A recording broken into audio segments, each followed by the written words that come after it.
我曾以为末日里最可怕的是零下90度的极寒，直到我被信任的邻居们按住，亲眼看着自己的肠子被掏出来。那个我倾尽所有去爱的女人，正焦急地催促他们多分她一块肉。我眼睁睁地看着自己的肉被他们一口口吃掉，直到我沉沉睡去。再睁眼，我回到了末日降临前的1个月。这一世，我觉醒的空间异能不仅能囤积万亿物资，还能让所有背叛我的人无声无息地从世上消失。好疼！你惨叫一声，翻滚下床，在地上痛苦呻吟。但下一秒，你发现了不对劲，肚子完好无损。你难以置信地看着自己的手，接着狂笑出声，哈哈哈！老子重生了！出租屋里回荡着你畅快至极的笑声。上一世，蓝星力2023年10月10号，代号疾兵的彗星路过，带来零下90度的永夜，大部分物种灭绝，人性在饥饿和寒冷面前简直不值一提。想不到这种好事也能轮到我。你很快冷静下来，眼神狠厉，拿出手机，蓝星力2023年9月7号，距离末日还有整整32天。夏琳，还有我那帮好邻居，上一世我心软，初期还分你们食物，结果呢？你们勾结外人，把老子杀身之仇不报，我李默誓不为人。你一拳砸在桌上，砰，白光一闪，桌子凭空消失，简直我桌子呢？你傻眼了，环顾四周，紧接着你瞪大眼睛，看着自己的右手，床也在你眼前消失了。这次你看清了，是你挥手的动作引动了那道白光。次元空间，老子觉醒了空间异能，你感觉那白光与自己水乳交融，意识投入，白茫茫，无边无际，收进去的桌子和床渺小的像2粒沙子。难道这就是他们说的神之碎片？你想起上一世自己倒在路边时，那颗从天而降治愈了冻伤的发光石头，第2天醒来，石头就不见了。原来在我体内还让我醒了异能。你咧嘴笑了，露出一口白牙，得赶紧熟悉这能力，这是老子在末世的立足之本。接下来的时间，你疯狂练习收取物品，空间大的离谱，而且保鲜，时间相对静止，活物放进去，取出来就是失去生机。也许我可以直接把对手收进去。你想象那个画面，所到之处，抬手一道白光，对手瞬间消失，再出现时已是失去生机。更进一步，抬手间10万敌众灰飞烟灭，你激动的浑身发抖。这哪是储物空间，这是无敌神技。你当即决定必须全力开发这能力，但紧接着现实泼来一盆冷水。看看手机余额2680.88，简直钱呢？你脸垮了。明明不久前还完助学贷款，你还剩19万，全为了那个白莲花夏琳。我就是个大傻瓜，你恨不得扇自己耳光。那19万要是还在，能买多少物资？现在这2000多块够干嘛？先去搞食物，最低保障要有，然后想办法搞钱。你眼神一狠，实在不行就去借些贷款，反正末世来了也不用还。行动！你原本想去楼下超市，脑子一转，直接掉头去食品批发市场，更便宜，量更大。很快你来到市场，老板，方便面20箱，面包5箱。批发商眼睛一亮，店铺叫什么？我开票。你顿了一下，末世零食店。老板，你这有临期或过期的食品吗？你压低声音，老板立刻警惕，没有，我们是正经生意人。你掏出烟递过去，随口编了个理由，磨了半天，老板终于松口。你用极低的价格买到了大量临期和过期食品，存款瞬间清零。你开始动用信用，负债累累的走出批发市场，你心里却松了口气。上一世真是饿怕了，几小时后货送到出租屋，堆得满满当当。收！你抬手，白光一闪，满屋食品消失，进入次元空间。连续使用异能，你毫无疲累感。使用异能收取物资，消耗极低，可多次使用。你记下笔记，然后收进空间。看着空间里堆积的物资，你踏实了，手中有粮，心中不慌，但还不够。距离末世还有32天，必须搞到更多钱。你大脑飞速运转，打工太慢，抢，那不是自寻死路，用异能赚钱。备注一闪，只有利用信息差，我知道，而别人不知道的。几分钟后，你脑子用到发晕，却猛地一拍大腿，彩票。你以前有买彩票的习惯，正好记得最近这期的头奖号码，你立刻找来纸笔，写下那串数字。没错，就是今天头奖就是这个。你不再犹豫，直奔小区彩票店，老板，照着号码买，翻5倍。彩票店老板刘大虎漫不经心的打票。这时，一个刺耳的女声在旁边响起，呵呵，现在的年轻人呐。你回头，社区物业张翠芳也是后来冲进你房间的凶手之一。你的眼睛瞬间红了，目光像刀子一样刺过去。哎呦，你这什么眼神？张翠芳吓了一跳，后退半步，你强行压下滔天恨意。李默，我看你心里有问题啊，可别想着报复社会。张翠芳对你知根知底，知道你是个孤儿，这种人最容易走极端。张大妈，你哪看出我心里有问题？因为你是孤儿啊。张翠芳理所当然，毫不在意这话多伤人。李默，大妈劝你一句，年纪轻轻别痴迷赌博，脚踏实地。你神秘一笑，对我而言，一夜暴富只是常规操作。张翠芳连连摇头，不听老人言，吃亏在眼前。另外，我真心建议你去看看心理医生，毕竟，呵呵，一切尽在不言中。他扬着下巴，臃肿的身体挪出了彩票店。你看着他的背影，目光冰冷，老东西，你也配看不起我？晚上，你紧盯着电视，彩票开奖，今天头奖号码是10、19、23、25、30、31，特别号12，中奖金额600万，尘埃落定，号码没变。你一蹦3尺高，有钱了，终于有钱了。捂住头奖3000万，税后2400万，2400万，我要用它撬动价值上亿的物资。你搓着手，开始规划大量食物、防寒物资、武器，改造房屋。首先得把现在租的房子买下来。你想起房东那个猜不出年龄、温婉动人的女人张玉叶。第2天，你精神抖擞的下楼，准备去兑奖。经过彩票店，店外围满了人，拉着横幅，本店喜中3000万，恭喜！你看见张翠芳挤在人群里，满头大汗的买彩票。哟，张大妈也有一夜暴富的梦想了。你嘲讽道。张翠芳回头，脸色难看。李默，你少管闲事，我这是为福利事业做贡献。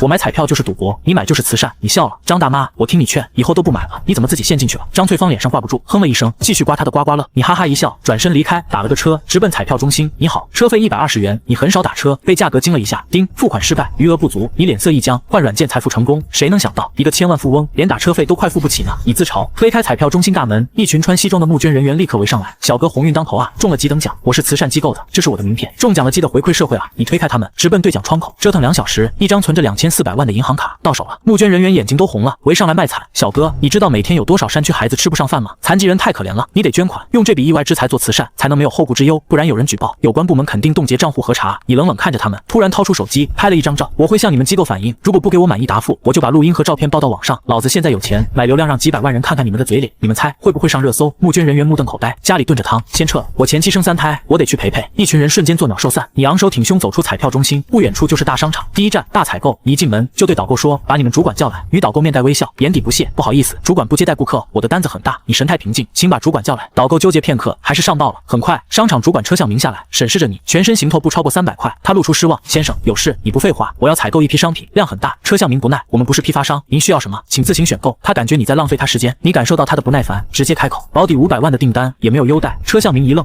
多少？保底500万，能送货吗？有内部价吗？车向明的腰背瞬间软了几分。你做事要走，有的，我们为您准备好一切。他态度180度大转弯，派个人跟着我记录，安排送货，没问题，我来。车向明立刻跟上，你开始在商场里逛起来，巧克力100盒，牛奶1000箱，不同品牌搭配，微单相机、电脑、游戏机各10台。车向明手有点抖，周围顾客都看呆了，以为你是来视察的领导。毛巾、羽绒被、床垫500套，这一片的坚果零食全要了，每样100斤，锅碗瓢盆各100件，特制防寒服，好东西200套。车向明额头冒汗，老板，防寒服库存没那么多，只有50套，全要了。你在商场逛了2小时，几乎买空了生活所需的一切。最后你停下，车主管，今天就到这，算多少钱？车向明看着平板上的数字，心跳加速。您一共消费16452664块5毛8，你并不意外，给个优惠价，我先付10，定金，下月底付尾款。车向明啪啪按计算器，优惠后1500万，定金150万，很快合同签好，150万定金打过去。你知道没有尾款了，末世一到，谁还会来要债？你在物流园租了个大仓库收货，临走你塞给车向明和导购几沓票子当小费。车向明感激涕零，把你送出商场。第一次遇见这样的神豪，他感叹，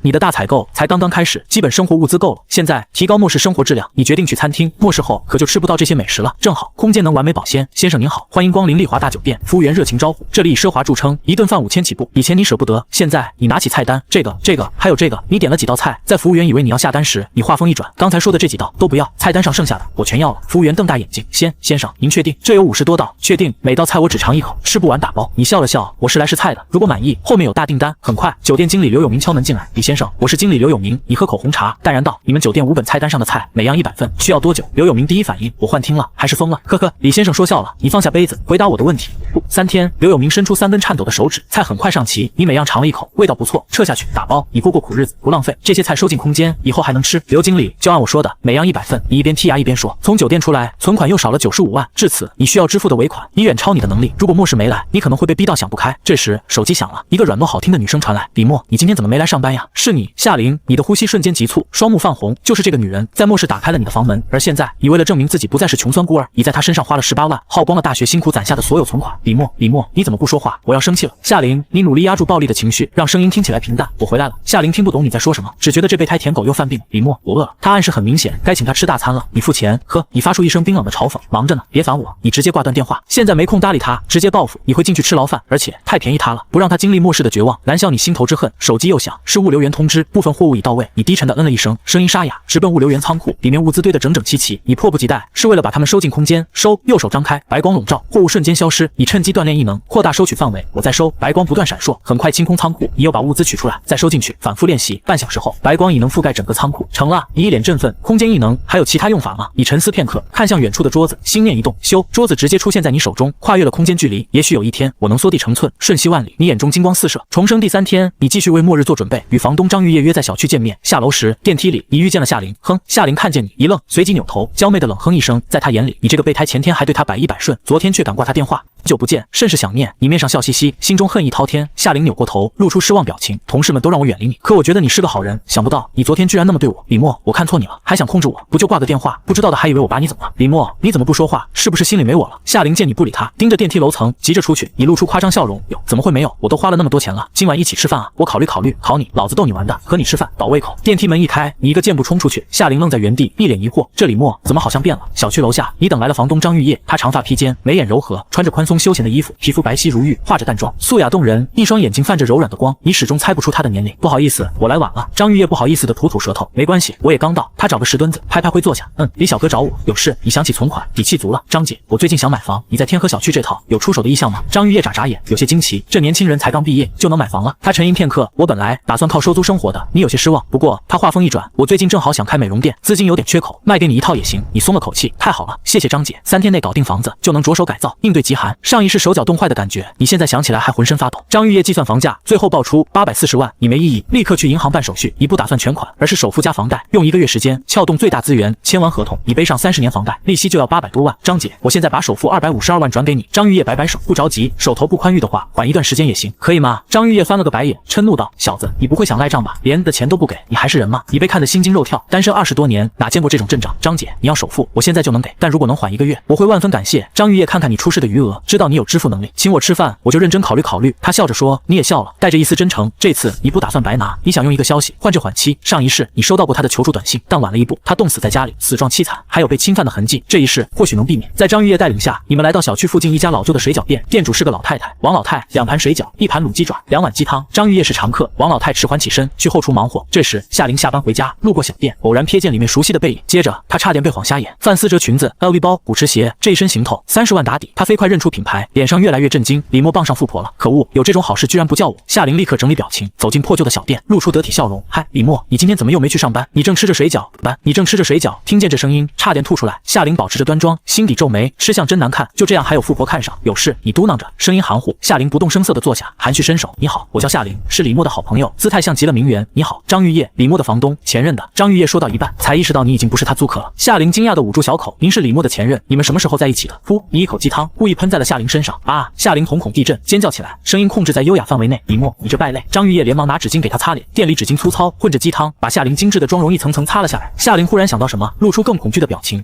不要，谢谢你。他捂着脸站起来，慌忙告辞，生怕别人看见他卸妆后的样子。你喝口鸡汤，对后厨喊，老板再来1盘牛肉水饺，1碗鸡汤。5分钟后，王老太颤巍巍端来，鸡汤来了，你胃口大开，慢点吃，又没人抢。张玉叶说，现在没人抢，以后会有。你决定透露一点信息。你转向王老太，老板，我要订1000斤水饺，什么时候能做好？隔壁桌喝稀饭的王老太没好气，干不了。张玉叶嗔怪，王老太都90了，哪干得了这么多活？你震惊地看着头发稀疏的老太太，没想到是位耄耋老人，90岁还开店赚钱，你难以想象他经历过什么。王老太，这段时间您别开店了，做出来的水饺不管多少，我全要了。你说原因呢？王老太说话简洁但清晰，我怕以后吃不到了，想存些口粮。张玉叶觉得你神神叨叨，你不管他奇怪的眼神，继续说，这段时间我囤了大量食物，买了大量防寒物资，接下来我要改造房子，要有极强的防寒能力，还要十分坚固，外人很难破门。王老太放下稀饭碗，看着你滔滔不绝说完，你结账离开，没多解释。张玉叶皱起眉头，心情莫名低落，这位租客似乎不太正常。玉叶，王老太忽然开口，你也准备物资改造房子？张玉叶疑惑，王老太，您这是信一下也无妨，万一呢？王老太缓缓说道，世界末日倒计时28天，重生第4天，早晨阳光灼热，你贪恋的享受，再过段时间就没了，钱还剩很多，房产证也到手了。今天改建房子，首先得把其他租客赶出去。你打开卧室门，却看见其他3位室友正在欢天喜地收拾行李，你们干嘛呢？天上掉馅饼了。一个租客笑道，房东给我们换了更好的房子，离公司更近，房租不变。我也是。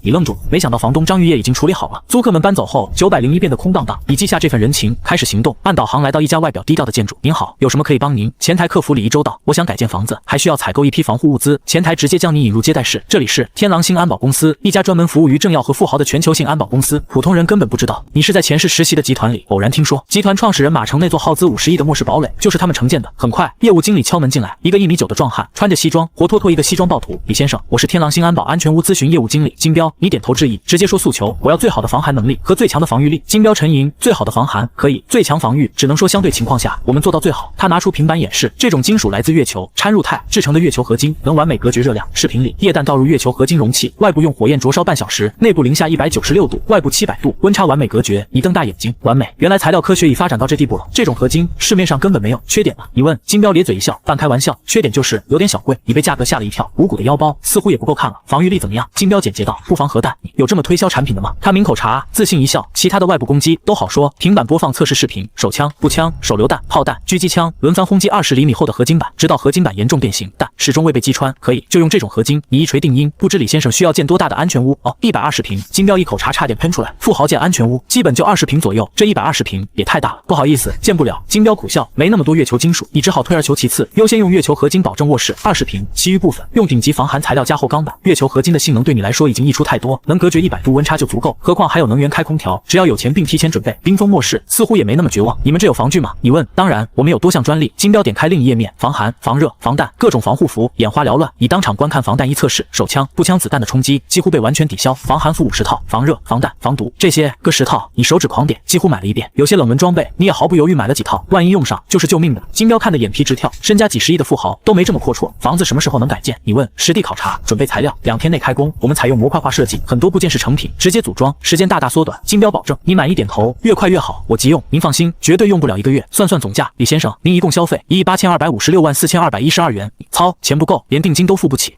价格还算公道，你面不改色，呵呵，那当然，我们主打性价比。金彪笑道，性价比你垄断企业还说物美价廉，你心里发愁，得赶紧搞钱，起码把定金付了，3天内我先预付部分定金，尾款建成后的月底再付。你说？金彪含笑点头，这是正常操作。另外，你话锋一转，我买了这么多，没赠品吗？金彪心情好，只要不太离谱都可以。你伸出3根手指，我要这个，外加500粒花生米，不过分吧？金彪表情一僵，李先生，这在国内违法，不如换一个。你早有预料，如果地点在海外呢？金彪沉吟片刻，腰板一挺，立刻换了一副面孔。你要坦克还是武装直升机？事先说好，航母不行，最近没货。好家伙，这到底是安保公司还是战争之王？你差点想说全都要，奈何没钱。不用那么夸张，几把手枪就行，子弹多点。我平时喜欢打靶。金彪爽朗一笑，完全没问题。李先生出国前说一声，我安排妥当。你把物流园仓库编号给他，采购的物资送到那里，离开天狼星安保，你直奔物流园。仓库又堆满了物资，主要是天狼星的各种防具，反锁大门，关闭摄像头。你抬手收，白光覆盖，所有物品瞬间消失。你对异能的掌控以炉火纯青，这几天得出国一趟，搞热武器，物资够我一个人活很多年，但多多益善，谁知道以后会怎样？你忽然停下，看着巨大的仓库，白天的物流园车水马龙，满载货物的大卡车进进出出。一个疯狂的念头突然冒出来，如果我把整个物流园收进空间呢？你被自己的想法吓了一跳，这可太行了，抓住就得。但你的心像猫抓一样，坐拥整个物流园的物资，在末世直接躺平。辛苦国际物流园，占地20亩，总投资80亿，华夏东部最大物流枢纽，每天海量进出口货物在此集散，这里有价值上千亿的物资。你的眼睛红了，别说一个人，1万个人都能靠这活一辈子。如果得手，末世再无后顾之忧。你记得，末世前2天，疾病彗星引发海水退潮，金海市会有轻微地震，造成恐慌。如果趁乱收取物资，或许能逃脱追捕。只要躲过前2天全球冰封，谁还会追查？你来回踱步，思考可行性。小伙子，需要帮助吗？园区保安上前询问。你眼睛一亮，可以从保安身上获取情报。老哥，抽根烟。你递上1根烟。保安马有田看着烟，疑惑，20年老烟枪，竟不认识这牌子。咦，烟味这么纯柔，什么烟？你随口道。哦，好像叫富春山居，我不太懂烟，应该还行。买这条烟花了2万块。马有田动作僵住。富春山居，全国最贵的烟。这老板你怎么不早说？我刚才浪费了一大口。他心痛的嗅着烟味，1根烟而已。你笑笑，把剩下的整包扔给他，跟我说说物流园，这包归你。马有田大喜，物流园没见我就在这看大门，没人比我更熟。你坐上保安巡逻车，马有田开始介绍，这是冷冻仓储区，全是进出口海鲜，蓝鳍金枪鱼。你咽了口唾沫。这边是药品区，全国大药房都在这有仓库，感冒发烧、艾滋都有药治。棉纺织品区，进口零食区，粮食出口区。辛苦物流园包罗万象，本地批发市场只是他身上的小挂件，他的服务对象是整个华夏东部，价值1000亿的物资，仅仅是他1天的吞吐量。你点根烟，深吸一口，平复激荡的心情。马老哥介绍的很仔细，我的货存在这，我放心。老板客气，应该的。马有田谄媚笑道，凑近巧声，老板有什么事尽管吩咐，我都尽量办成。这是在表忠心，想跟你混。你呵呵一笑，没多言。我要干的事太大，你碰一下就得粉身碎骨。第2天一早，早啊，李小哥晨跑，邻居王晨穿着西装在电梯口遇见你。早，你昨晚住酒店，早上回小区吃早饭。这是我的名片。王晨递来名片，脸上带着笑，眼底却有藏不住的嫉妒。鄙人在保险公司上班，小哥现在身价不同了，应该有需要。你接过名片，电梯关闭后，你推开902的门，去给我做早饭。你稍等，很快就好。叶有容温顺地说，走进厨房。相比于昨天，他已适应了身份。李默没有追求肉体快感，但精神层面的愉悦也让他很享受。此时，夏琳越想越气，感觉离3000万越来越远。他非常懊恼，反思之前对李默是否太差。夏琳，我请你喝星巴克。备胎赵翔发来信息，夏琳厌烦地关掉窗口。星巴克手磨咖啡才是有钱人标配，得挽回和李默的感情。他很快想到办法，让李默看见自己多受欢迎，制造紧迫感。赵翔，我们去街边咖啡店。他给备胎发信息。赵翔从床上弹起，热泪盈眶。女神终于约我了。他又点开李默头像，周末好无聊呀，不如去喝手磨咖啡。没空，你拒绝的干脆。来嘛来嘛，偷偷告诉你，有惊喜哦。夏琳此刻像只备胎，看你想耍什么花招。你来到约定地点，看见赵翔在对夏琳大献殷勤，就这想用其他男人刺激我。你发现现在能轻易看穿夏琳的心思。旁观者清，李默，这里夏琳看见你，矜持招手，喝什么咖啡？美式还是拿铁？随便。赵翔听着对话，感觉耳熟，自己刚才也这么问过。角色互换了，你坐姿随意，与周围格格不入。看着警惕的赵翔，你问候祥子，好久不见，甚是想念。你记得极寒降临，她属于没的比较早的那批，舔女神舔没的。夏琳这女人有毒。李默，听说你最近没上班，男人要有事业，你这样不务正业，没女孩子看得上。赵翔言语打压，你不在意？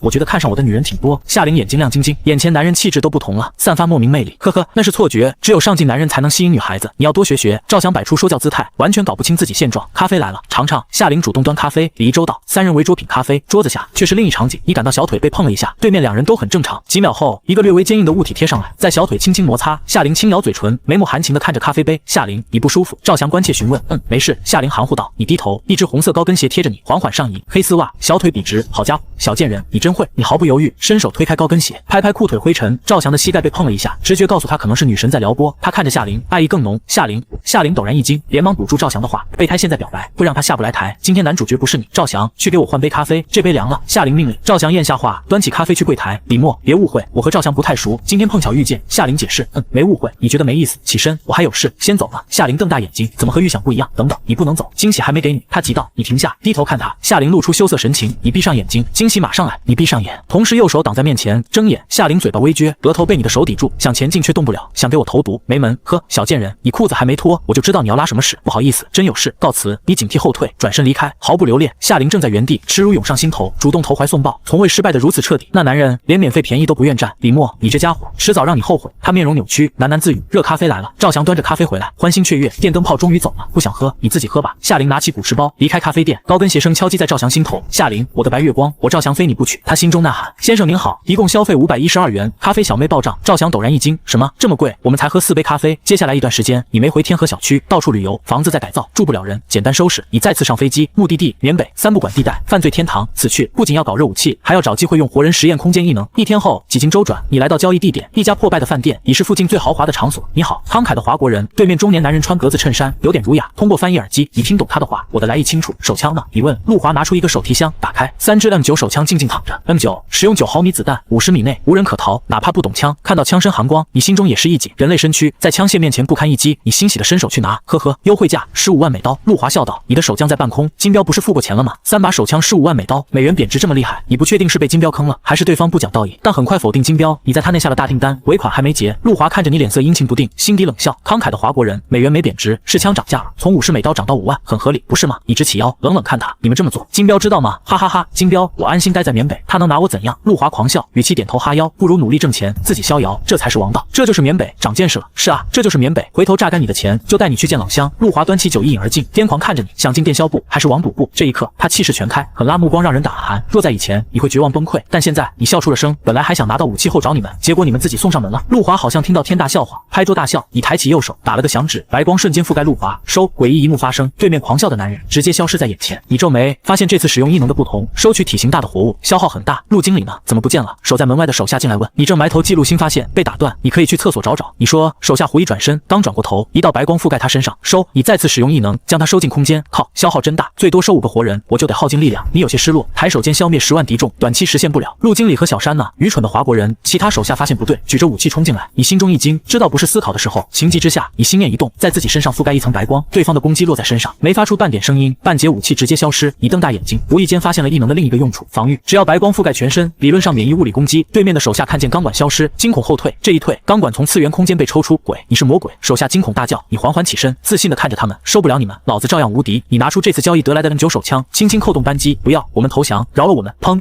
震耳欲聋的枪声响起，一名手下倒地，说：“你们的园区在哪？”你神情亢奋，逼问出地点，拦下一辆黑车。你说出地名：慷慨的华国人，好客缅北欢迎您。黑车司机和善一笑，露出大金牙。你举起手枪抵在他脑袋上，有种你再说一遍。司机吓坏了，连忙用缅语道歉。哼，到园区后，老子要弄美女。司机开得飞快，很快到一处破旧园区。尊敬的华国人，这里就是……砰！黑车司机永远闭嘴。进入园区前，你将异能白光覆盖全身，子弹上膛。站住！哪来的？门卫说中文，带地方口音。你抬手，一枪，枪声引来园区守卫，他们举枪围住你。放下枪，还有活命机会。你勾起笑容，不紧不慢更换弹匣。几秒后，园区守卫像遇见最恐怖的事，哭爹喊娘的逃跑。救命啊！魔鬼索命了！现在插播紧急新闻：缅北某工业园区突遭袭击，工作人员伤亡惨重，上百名被诈骗人员安全回国。截止目前，未找到事件真相。此外，多个国际恐怖组织声明为此事负责。本台将继续跟踪报道。此事在网上掀起轩然大波，霸榜热搜。猛士收下我的膝盖，简直！哪位大佬做了我一直想做的事？不会是战狼出手了吧？看视频惨烈样子，园区像被军队冲了。你躺在5星级酒店总统套房，刷着手机，在帖子下评论引导舆论。做这事的人太牛了，我愿拜为义父。有谁一起跟我喊义父义父义父？哈哈哈！你看着评论区这么多人喊你义父，笑得在床上打滚。这些网友不知道，他们膜拜的大佬就在他们身边，还在鼓动别人喊自己义父呢。滴滴滴，喂，金标，李先生，安全屋已改造完成，随时可入住。你从床上翻身而起，这么快？天狼星安保，追求效率。好，我立刻回去验收。你马不停蹄赶回小区，安全屋太重要了。天河小区901，外部没变化，里面焕然一新。金标穿着西装在旁边讲解，我们采用模块化设计，在内部组装。你二话不说，掏出手枪对准墙壁，不要。金标惊骇欲绝，从未见过这么疯的人。砰砰砰，3发子弹击中墙壁，连白痕都没留下。你满意点头，不错，防御过关。金标严肃道：“李先生，再次声明，国内持枪犯法，你将手枪别在身后。”咧嘴笑，什么枪？刚才不是打雷了吗？对了，这房子隔音怎样？金标瞪着你，疯了，简直疯了，完美隔绝声音，外面听不到。你看，这样我在家玩枪也没关系吧？你笑道。接下来，你测试了防寒能力，零下196度液弹都无法穿透。最后是独立的卧室，20平，全由月球金属打造，性能完美，花了1半以上经费。既然没问题，请在这里签字。金标递来文书，你签字后，金标急匆匆走了，生怕你再整幺蛾子。车上，金标心有余悸，那个李默开枪时眼神平静，绝对见过。他前不久去过缅北，那起园区惨案不会和他有关吧？金标被自己的想法吓一跳，随即摇头否定。整个园区那么多人，怎么可能是一个人做到的？目送他远远去，你独自回到安全屋。随着末日临近，你做事越来越肆无忌惮。末世一到，谁奈我何？从空间取出家具布置，忙到深夜。距离疾病彗星到来还有最后3天，你已做好充分准备，还差辛苦物流员。得手后，老子再也不离开安全屋了。你珍惜最后的外出时光，决定去小区散步。夏夜静谧燥热，哒哒哒，高跟鞋声清脆有韵律。老远你就闻到夏琳身上的烟酒味，不知这娘们去哪交际了。咦，李默，你什么时候回小区的？夏琳看见黑影，吓一跳，看清是你，顿时惊喜。李默，我最近关注你朋友圈，你去了好多地方，人家也想去呢。他悄悄靠近，想靠在你身上，你似笑非笑地看着他，把手放在他肩膀。夏琳露出不可置信的神情，接着狂喜，我即将变成有钱人。夏琳，愿意做我女朋友吗？你问，我愿意。他迫不及待。那好，我们以后同甘共苦。一定同甘共苦。你从怀里拿出那张1200万的欠条，1个月前从刘大虎那借的。宝，这个月我要还240万利息，我没那么多钱，你帮衬你。你说。夏琳看清借条内容，脸上笑意却没变。别闹，哎，我不该沉迷赌博，多少钱都输得完。夏琳，我们以后同甘共苦好不好？我认真的。你眼神清澈地看着他。这时手机响了，刘大虎，1个月之期快到了，李小哥利息准备好了吗？呵呵，不着急，还有几天。你开了外音。刘大虎的声音清晰传到夏琳耳朵里。夏琳眼神呆滞，被消息震得头昏脑胀，真把钱输光了，还倒欠1200万，月息240万。你平静道。夏琳感受到肩膀上的手掌，忽然一阵没由来的难受。哦呀，怎么了？不会是喝醉了吧？你轻拍他后背，一脸关切，心中给刘大虎点了个赞，神助攻。李默，你让我觉得恶心。夏琳推开你，你咂咂嘴，有些遗憾，本来还想和你同甘共苦来着，给你机会，你不中用啊。蓝星历2023年10月8号，末世倒计时2天。今日，国家航空局观测到一颗彗星正飞向地球，轨道测算显示，彗星将于2日后到达与蓝星最近距离，随后远离。很快，航空局发布拍摄画面，哇，彗星蓝悠悠的，好漂亮，真想生活在上面。2天后夜晚适合看流星，有组团的吗？彗星而已，一年180回，大惊小怪。此事没引起波澜，只小范围讨论。而你看着新闻，不寒而栗，仿佛再次置身零下90度的极寒。按道理，极冰彗星只会在蓝星外围擦边，但上一世出了意外，它被地心引力捕捉，成为蓝星卫星，向大地扩散寒气。今天找机会搬空物流员之后，再也不出去了。记忆中，今天金海市会有地震，引起短暂恐慌。晚上8点，你找来保安服、口罩、手套，掩盖痕迹。到达新浦物流员后，你躲起来，静静等待地震。来的路上，你尽量避免被摄像头拍到正脸。你不期望永远躲过追查，只要前2天查不到你头上，以后就万事大吉。末世后，所有人挣扎求生，没人查案子。轰隆隆，轰隆隆，低沉声音传来，地震开始了。卧槽，地震了，快跑啊！救命啊！你等等，我老公呢？睡梦中惊醒的人们光着身子往外跑，你的身体随地面晃动，但不慌不忙地换衣服。物流员只剩值班保安和少数仓库管理员，他们察觉地震，纷纷往外跑。你戴着口罩，逆着人流进入园区，不时惊呼，制造恐慌，大家快跑！更大的地震马上来，仓库倒塌会砸到人，园区外面才安全。穿着保安制服的你这么喊，人们更着急地往外跑。你没第一时间收物资，而是来到保安大楼，关闭整个园区监控，接着到广播室，通过喇叭播放录音，紧急通知，接下来还有更大地震，所有工作人员撤离园区。这样一来，所有人都听到了广播。你下楼，看着空荡荡的物流园，激动起来，整个物流园都是老子的了。你发动路边的巡逻车，冲向最近的仓库，没时间查看是什么货物，不管有用没用，直接收。下车进仓库，抬手收，白光覆盖仓库，所有货物瞬间消失。你紧急赶往下一个地方，时间紧迫，工作人员随时可能回来。收，再收，收，我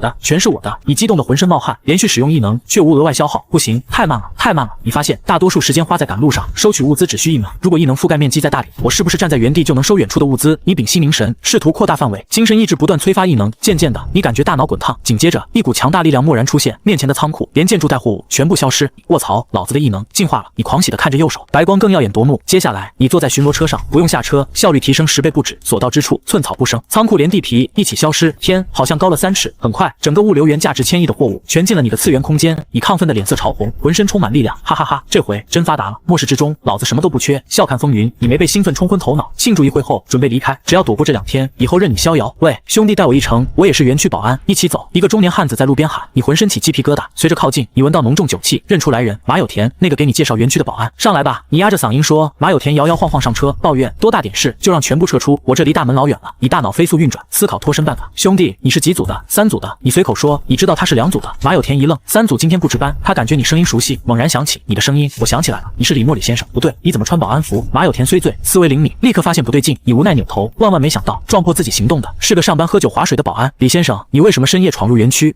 马有田声音忽然消失，瞪大眼珠，惊恐地看着你。你凑到他耳边，低声说：深呼吸，头晕是正常的，闭上眼睛，睡一觉就好了。匕首抽出，再次猛刺进去，扑哧扑哧，连续很多下才停下。巡逻车继续前行，原地多了一句901的门缓缓关闭，万事俱备，只等末世，以后再也不出去了。你回到卧室，倒在床上昏沉睡去。好的，我们继续。现在你的视角完全聚焦于主角李默的行动与复仇，快节奏推进，直接冲击。第2天，你是被手机提示音吵醒的。物业管理张翠芳在沉寂一段时间后再次发难，这段日子她过得无比艰辛，买彩票花光存款，问儿子儿媳要生活费被拒，她把这一切都归咎于你。李默，你擅自装修房屋，经过物业同意了吗？他粗粝的嗓音从语音里炸开，你睡眼惺忪，听见这声音，顿时清醒几分。老子装修自己的房子，关你屁事！你彻底放飞自我，待在安全屋里，你无所畏惧。我是物业管理，天河小区的事都归我管。我还以为张大妈是慈善家呢，热衷于给山区儿童送温暖。你嘲讽道。张翠芳被激怒，怒，我看你是不想住下去了，知道得罪我的后果吗？有啥后果？吃饭不香，心情变差，你满不在乎。李默，我正式通知你，你违规改建，必须缴纳罚款。你冷笑，天狼星安保的手续合法齐全，这老东西还敢跳？怎么样？对处理结果，服气还是不服气？张翠芳语气冷傲，觉得拿捏住你了，你内心毫无波澜。服气？打扰老子睡觉。张翠芳愣住，反复听了几遍才确认，他骂我，这小东西敢骂我？他脸色涨红，按住语音就要开喷，消息发送失败，对方已不是您的好友啊！张翠芳看到被你拉黑，彻底崩溃，独自在家大喊大叫。你坐在餐桌前，从空间取出丰盛早餐，葱花鸡蛋饼配豆腐脑，一边吃一边翻看业主群，邻居们还在聊天吹水，对即将到来的极寒一无所知。今晚有流星，有人一起去蛇山吗？想去，但明天还得上班。流星雨带许愿，50元一位，愿望转达。你私聊那位带许愿的邻居发了500红包，对方愣住。你好，你的愿望是？我希望世界末日永远不要到来。还有呢，你还可以许9个，就这一个。另外，今晚会非常冷，记得带厚衣服。祝你好运。你关掉手机，不再理会任何私信，开始整理空间里海量的物资。这工作量巨大，你一直忙到傍晚，才归纳了极少一部分。呵呵，以后不怕没事做，清点一遍物资，起码得半个月。你虽然累，但心情极好。这时手机又响了，陌生来电。您好，请问是李先生吗？我是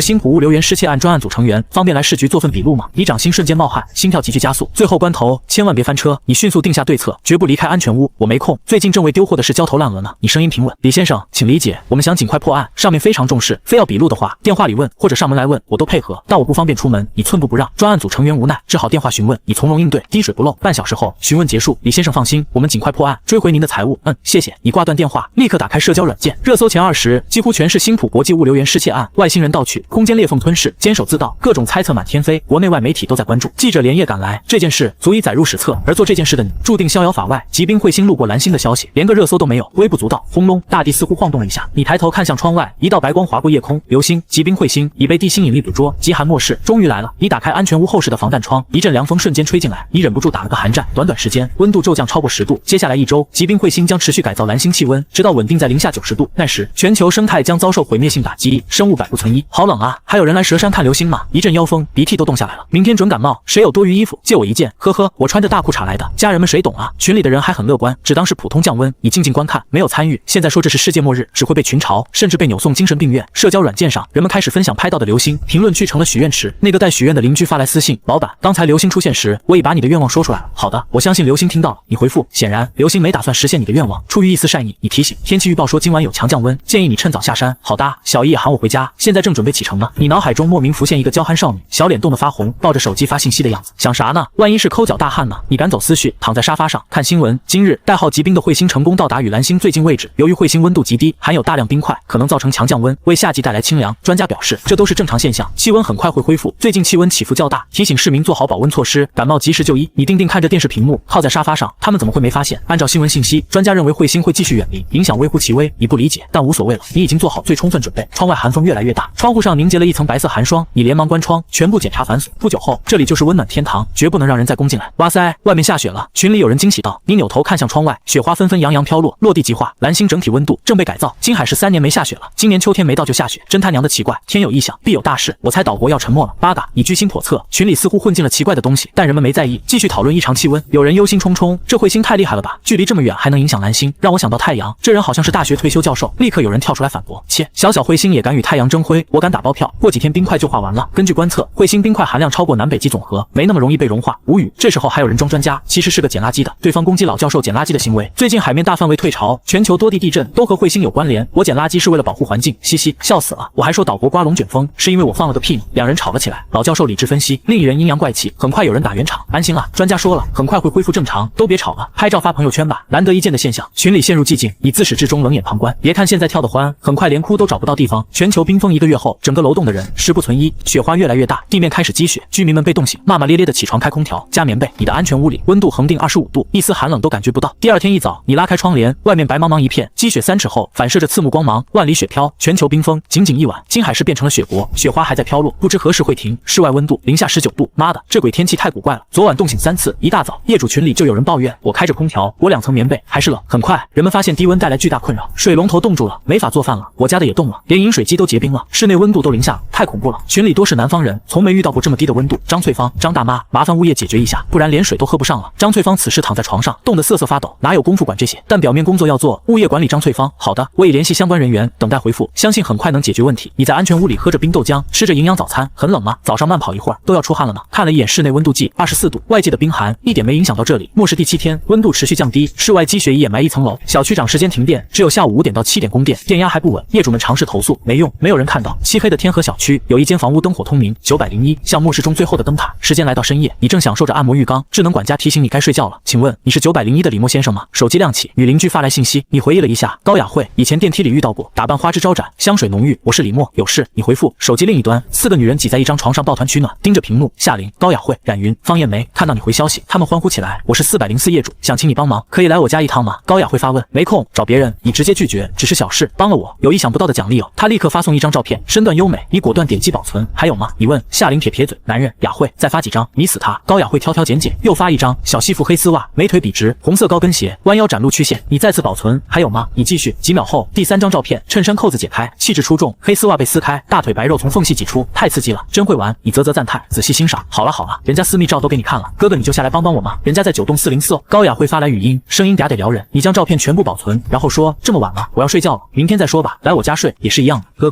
哥，你还在吗？高雅慧连发几条信息，石沉大海。404，四人面面相觑，怎么办？陷阱准备好了，猎物不上钩。冉云生气，夏琳，李默真有大量食物，不是骗我们吧？方艳梅仍有疑虑。夏琳皱眉，当然是真的，我亲眼看到大货车拉货，之前901装修1个月，动静那么大，你们又不是不知道。如果不信，现在退出，但别想分到一点食物，也别想住进温暖的房子。夏琳语气很冲。好了，我们没别的意思，只是确定一下。高雅慧打圆场，4人缩在被窝里，继续商讨怎么引诱你出门。高雅慧不舒服的扭动身体，雅慧，你怎么了？不舒服啊？裤子有点湿，冰凉凉的，难受。高雅慧夹着双腿，抽出纸巾擦拭。呵呵，小浪蹄子，才和男人聊骚几句，自己就不行了，真给我们女人丢脸。冉云嘲讽。第2天，你悠然醒来，穿着大裤衩，看着窗外风雪发呆，手机又响了。高雅慧再次发来消息，哥哥，你就来404看看人家嘛，我们一起种草莓好不好？这位女邻居已经不再暗示，而是赤裸裸的明示，下来就有炮打。哼，你妖精，休想坏我道心，我考虑吧。你回复404里。4个女人看到这句，难以置信的瞪大眼睛，真是长见识了，这还要考虑？他以为他是谁啊？头一回见如此自信的下头男，活该被我们算计，哈哈哈！我倒要看看他有多大，居然这么嚣张。夏琳皱着眉头，心中隐隐有不妙的感觉。你坐在电视前回看4楼监控录像，过去几天，4个女人先后进出404，包括夏琳。你明白了，是小贱人的报复，想用美色引诱我上钩，那就看看你们还有什么招数。你坐在竹藤椅上，与高雅慧聊骚，本着有便宜就占的原则，搜集了大量她的性感写真。最后高雅慧一咬牙，把压箱底的私房照都发了，入眼全是白花花一片，尺度之大，让你瞠目结舌。幸亏末世社交平台审核不上班，不然非得封号不可。李默，你到底是不是男人？人家都这样了，你还不心动？高雅慧气急败坏。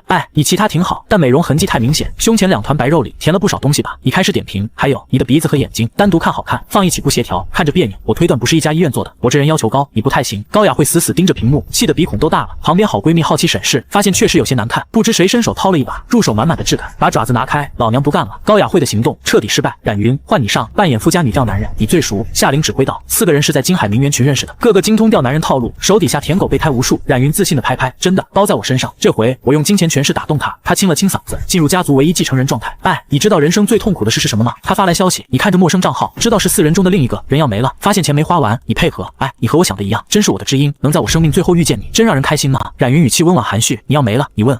生病了。吴教授说我只剩1年寿命，可我还有一个遗憾没完成。他语气哀伤，什么病？艾滋、HPV 还是梅毒？你故意问。冉云，你他妈能不能判我点好？呵呵，你说笑了，我是正经人家的女子，怎么会得那种脏病呢？那是什么病？一种不治之症，时间到了就会没，平时生活却没有任何影响。他编得挺像，还有这种病，你骗滚吧！告诉你个秘密，我姓冉。他神秘兮兮，莫非是金海赫赫有名的冉氏？金海确实有个巨无霸冉氏家族，被你看出了。天河小区就是我家建的，那天刚好来巡查，就遇到大风雪，没办法回到庄园避难。他开始下套，你心中冷笑，不搞色诱，改套路了。呵呵，没想到是冉氏大小姐当面，真是让人心情激动啊！从没想过能和这样的豪门贵女对话。你假装激动，客气了，都是虚的，自己活得开心最重要。他淡然道，我就要没了，心中却有2个遗憾。他切入正题，你暗道，来了，息肉就在这遗憾上，你说说看，没准我能帮忙呢。你上钩。404里，4个女人相拥取暖，面露喜色，看样子上钩了，形势大好。别急，后面还有重磅炸弹。冉云被冻得冰凉的手点在屏幕上，消息发送，我的第一个遗憾就是我没了之后，冉氏家族就后继无人了，价值1000亿的商业帝国即将失去掌舵人。另一个遗憾就是我长这么大还不曾与男人欢好，也不知个中滋味是什么样的。你瞪大了眼睛，直呼好家伙，重金求子，这和路边电线杆上的小广告有异曲同工之妙。需要子嗣继承家业，寻找健壮男子，事后重血。前些年这套路让很多男人上当。我知道你不缺钱，可冉氏家族真的需要一个继承人，祖辈辛苦打造的商业帝国不能在我手上断绝，你帮帮我好不好？他哀求，你捧着肚子在安全屋里大笑起来。夏琳这些好闺蜜个个都是人才，高雅慧是卖肉外围女，冉云估计诈骗也没少干。李默，根据我最近的观察，你是整个天河小区基因最优秀的，如果能和你有个孩子，那想必是极好的。他连腔调都变了，你笑的眼泪快出来了，想必是极好的。你怕不是《甄嬛传》看多了吧？你真是冉氏家族唯一继承人。你问，我没有骗你的必要。你长这么大没和男人上过床，虽然没你说的那么粗俗，但确实是的，我连异性的手都没拉过。他装纯。冉云静静等待你的答复，只要心动就能骗出来。4姐妹合力制服你，已经很久没笑得如此开怀了。对面4个女人，一个比一个奇葩。我有一个要求，你回复什么要求？你说。冉云急切，生孩子的时候能不能让夏琳玲和高雅慧在旁边看着，如果累了就帮忙推一把。冉云，你在说什么？我不明白你的意思。哈哈哈，意思就是你们4个捞女费尽心思诱惑我，其实我早看出来了，没戳穿，不过是逗你们玩。404被窝里，4个女人愣住了，接着无比的屈辱和愤怒涌上心头。我们是捞女，你居然敢这么说金海4大名媛？我们明明是小仙女，我很好奇，你是诈骗犯。高雅慧是外围女，夏琳的角色是什么？绿茶？不对，你们全都是绿茶，假名媛！哇哈哈哈！你狂笑。高雅慧一把夺过手机，颤抖着打字，想痛骂你。冉云表情也好不到哪去，目光狰狞恶毒，心中不停咒骂。还没等他们发送，你的消息又来了，你们永远骗不了我的，因为你们是天河小区4大傻逼。高雅慧终于打完字，点击发送，消息发送失败，对方已不是您的好友，你已拉黑啊！高雅慧崩溃大喊，一把将手机狠狠摔在地上，砸得粉碎。必须让李黑犬付出代价，居然敢侮辱小仙女，对，要把他教训了才能解恨，早该直接打上门去，何必搞这些弯弯绕？你的几句话让夏琳4人愤怒到了极点，说我们捞女，你知道我们为了买名牌包包有多努力吗？他们艰难地从被窝里爬出来，裹上厚衣服，开始在房间里寻找武器，发誓要狠狠教训不知天高地厚的李黑犬。安全屋里，你发完最后一段文字，果断拉黑，心中快意极了，可以预见接下来一整天都会是好心情。我得意的笑，又得意的笑，笑看红尘人不老。你哼着歌，桌上摆满各式早餐点心，你像往常一样打开整栋楼的监控录像，观察动向。很快，4楼传来动静，哟，捞女4人组出门了，这是要去谁家做保洁吗？你看着监控，只见夏琳拿着拖把，高雅慧拿着扫帚，冉云拿着锅铲，方艳梅拿着生锈的铁锅，浩浩荡荡出发了。他们爬的楼层越来越高，最终在9层停下。啥玩意？他们莫不是来攻打我的？你看着他们的样子，真的难以想象这是打架的架势。只能说这些小仙女十指不沾阳春水，连趁手的兵器都找不到。就这架势，别说安全屋的防御，就是你单枪匹马走出去，都能把他们揍得哭爹喊娘。是这里吗？门牌901，没错了，姐妹们，冲进去，活捉李黑犬。4人围在门口指指点点，确认了目标，谁站最前面？我选第3个位置，我选第2个。夏琳二话不说，直接走到最后，把其他姐妹推到前面。方艳梅顶在最前面，直面901的大门。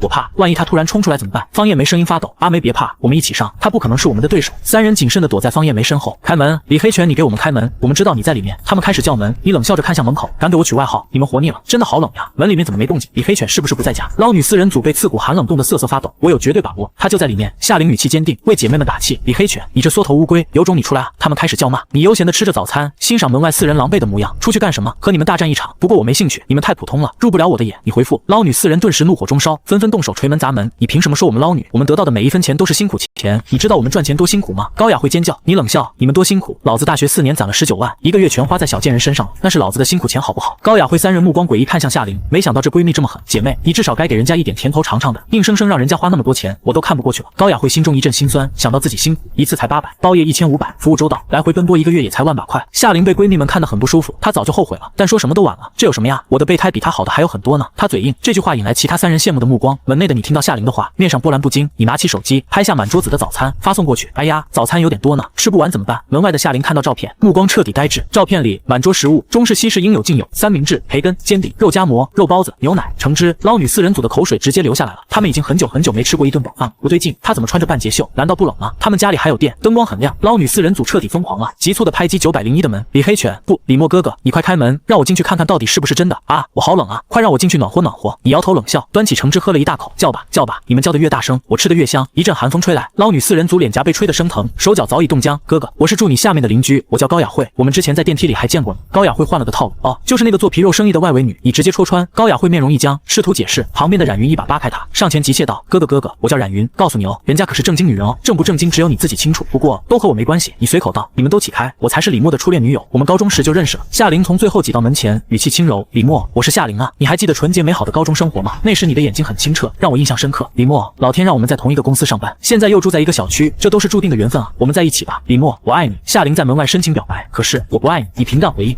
不是这样的，你明明那么爱我，为了我甘愿花掉所有存款。夏琳不甘心地拍击着门，嘶声力竭。捞女4人组使出浑身解数，努力表现自己，脸上和手冻成青紫色，也得不到一点回应。你慢条斯理吃着早饭，注定要浪费很多食物，但你不在乎，空间里的食物一个人吃10辈子都吃不完。李默，我求求你，让我进去吧，你让我做什么都可以，我们可以陪你玩多人运动、角色扮演都可以，我们会很听话的。你听着外面的气球，他们的态度越来越温顺，底线无限降低，只要放他们进来，就可以随意玩弄、肆意取乐。为了温暖的房子和一口吃的，他们愿意被任意摆弄。尊严在末世前就被他们扔在地上了，你连想都没想，直接拒绝。不好意思，我口味比较刁，你们达不到我的要求。夏琳哭泣祈求，我不要做你女朋友了，情人、泄欲工具都可以，我可以做得很好的。主人，你的女奴求求你了。说实话，你有那么1秒钟是心动的，但很快把起念赶走。和4个没有底线的女人生活在一起，随时可能遭到背叛。末世前他们私生活混乱，谁知道有没有传染病？滚蛋，4个货色，老子连碰都不愿意碰。你怒骂，4双手爬在门框上，动作僵硬。啊，为什么？终于有人受不了了，撕下伪装，歇斯底里吼叫，狗东西，凭什么你就可以享受温暖的房子和食物？我也要。他们浑然不管刺骨冰冷，指甲抠挖坚硬的合金门，发出刺耳噪音。姐妹们，我们把门破开，里面的一切就全归我们。夏琳对你有所了解，知道你不会开门，咱们女人还是要独立起来。男人果然靠不住。捞女4人组放弃幻想，决定来硬的。四人拿起手中的武器，狠狠砸在门框上，连续砸了很多下，没有任何成果。姐妹们加油，有志者事竟成，只要我们坚持，一定能成功。夏林鼓劲，叮铃哐啷的声音不绝于耳，响彻整个楼道。很快，高雅慧发出惊呼：怎么会这样？这门居然这么硬！四人无奈发现，手中的武器对门框造不成多大伤害。李黑犬，缺德带冒烟的玩意，24年老处男，你给老娘把门打开！夏林叫骂，企图激怒你。你伸了个懒腰，走到门后站定。呵呵，你们真的蠢到家了，以为这样就能对付我？你冷笑。门外的女人挑衅，你有种出来单挑，我一个弱女子都能把你打倒。你将意识投入次元空间，从杂物堆里寻找，看到生锈的铁钉时，你眼前一亮，又从仓库找来射钉枪，把生锈铁钉装上去。锈铁钉极易滋生破伤风杆菌，对人体有致命伤害。嘿嘿，我愿称之为破伤风之枪。谁被射中，如果不及时治疗，都得在痛苦中没去。你阴冷一笑，门外的叫骂还在继续，言语污秽不堪。李黑犬，你怎么不说话了？没种的男人，我劝你们省点力气，我怕你们待会儿没力气哭。你警告，你将门上的孔洞打开，将射钉枪对准门外。门外的女人看到忽然出现的孔洞，大喜过望，纷纷凑上前用手指抠挖。啊，我感受到了，好暖和的空气，好热啊，里面好热。你阴冷一笑，扣动扳机，咻咻咻，生锈的铁钉击射而出。啊，这是什么东西？方艳梅惊恐发现手掌被什么东西射穿了。啊，疼死我了！高雅慧的脸颊被铁钉穿透，只留下钉屁股在外面，场面令人不适。夏琳连连后退，用闺蜜的身体抵挡射来的不明物体。她从始至终都警惕着，一看势头不对就快速躲到后面。啊，别再弄了，好疼啊！这到底是什么东西？捞女四人组哭喊着后退。当他们看到液体从手掌和脸颊流出时，惊恐大叫：李默，你好狠的心，居然对我们下这么狠的手！哈哈哈哈！怜香惜玉，不存在的，我只会辣手摧花。你张狂的声音从门内传来。夏琳四人畏惧的后退，他们没看到你手上动作不停，还在装填生锈铁钉。走吧，我感觉好难受，现在就需要治疗。方艳梅嘤嘤抽泣，手上液体外流，在极寒下剧烈疼痛。姐妹们，情况对我们不利，先撤退。从长计议，夏琳当机立断，向楼下跑去，其他人也不敢多待，捂着伤口逃离9层。啊，好疼啊！我的手都快要结冰了。高雅慧没跑几步就停下来，疼痛尖叫。外面的温度实在太低了，短短时间流到手背上的液体就变成了冰碴子。别停下，先把手塞进衣服里暖和，其他的回房间再说。夏琳喊道：你通过监控看到这一幕，并不能感同身受，真有这么冷吗？我热得都要冒汗了。你自言自语，这话如果传出去，恐怕所有人都想撕碎说风凉话。捞女四人组狼狈万分，踉跄着逃回404。房间里温度同样很低，冰寒刺入骨髓。这一刻，他们无比渴望炎炎夏日被太阳暴晒的感觉，想想就舒服到高潮。怎么办？我们都受伤了，如果不及时治疗，会没的。我来喊吴教授，让他给你们治疗。夏琳拿起手机联系吴教授。方艳梅表情痛苦，语气担忧。可是我们没有那么多食物复诊金怎么办？夏琳无所谓道，怕什么？大不了肉偿就是。吴教授是大学教授，一手医术救活不知多少人，你们不吃亏的。高雅慧本来咬着嘴唇强忍疼痛，听到这话，不由自主拧起眉头看向夏琳。哈，一记响亮的耳光扇在夏琳脸上，快速红肿起来。夏琳捂着脸，难以置信地看着高雅慧。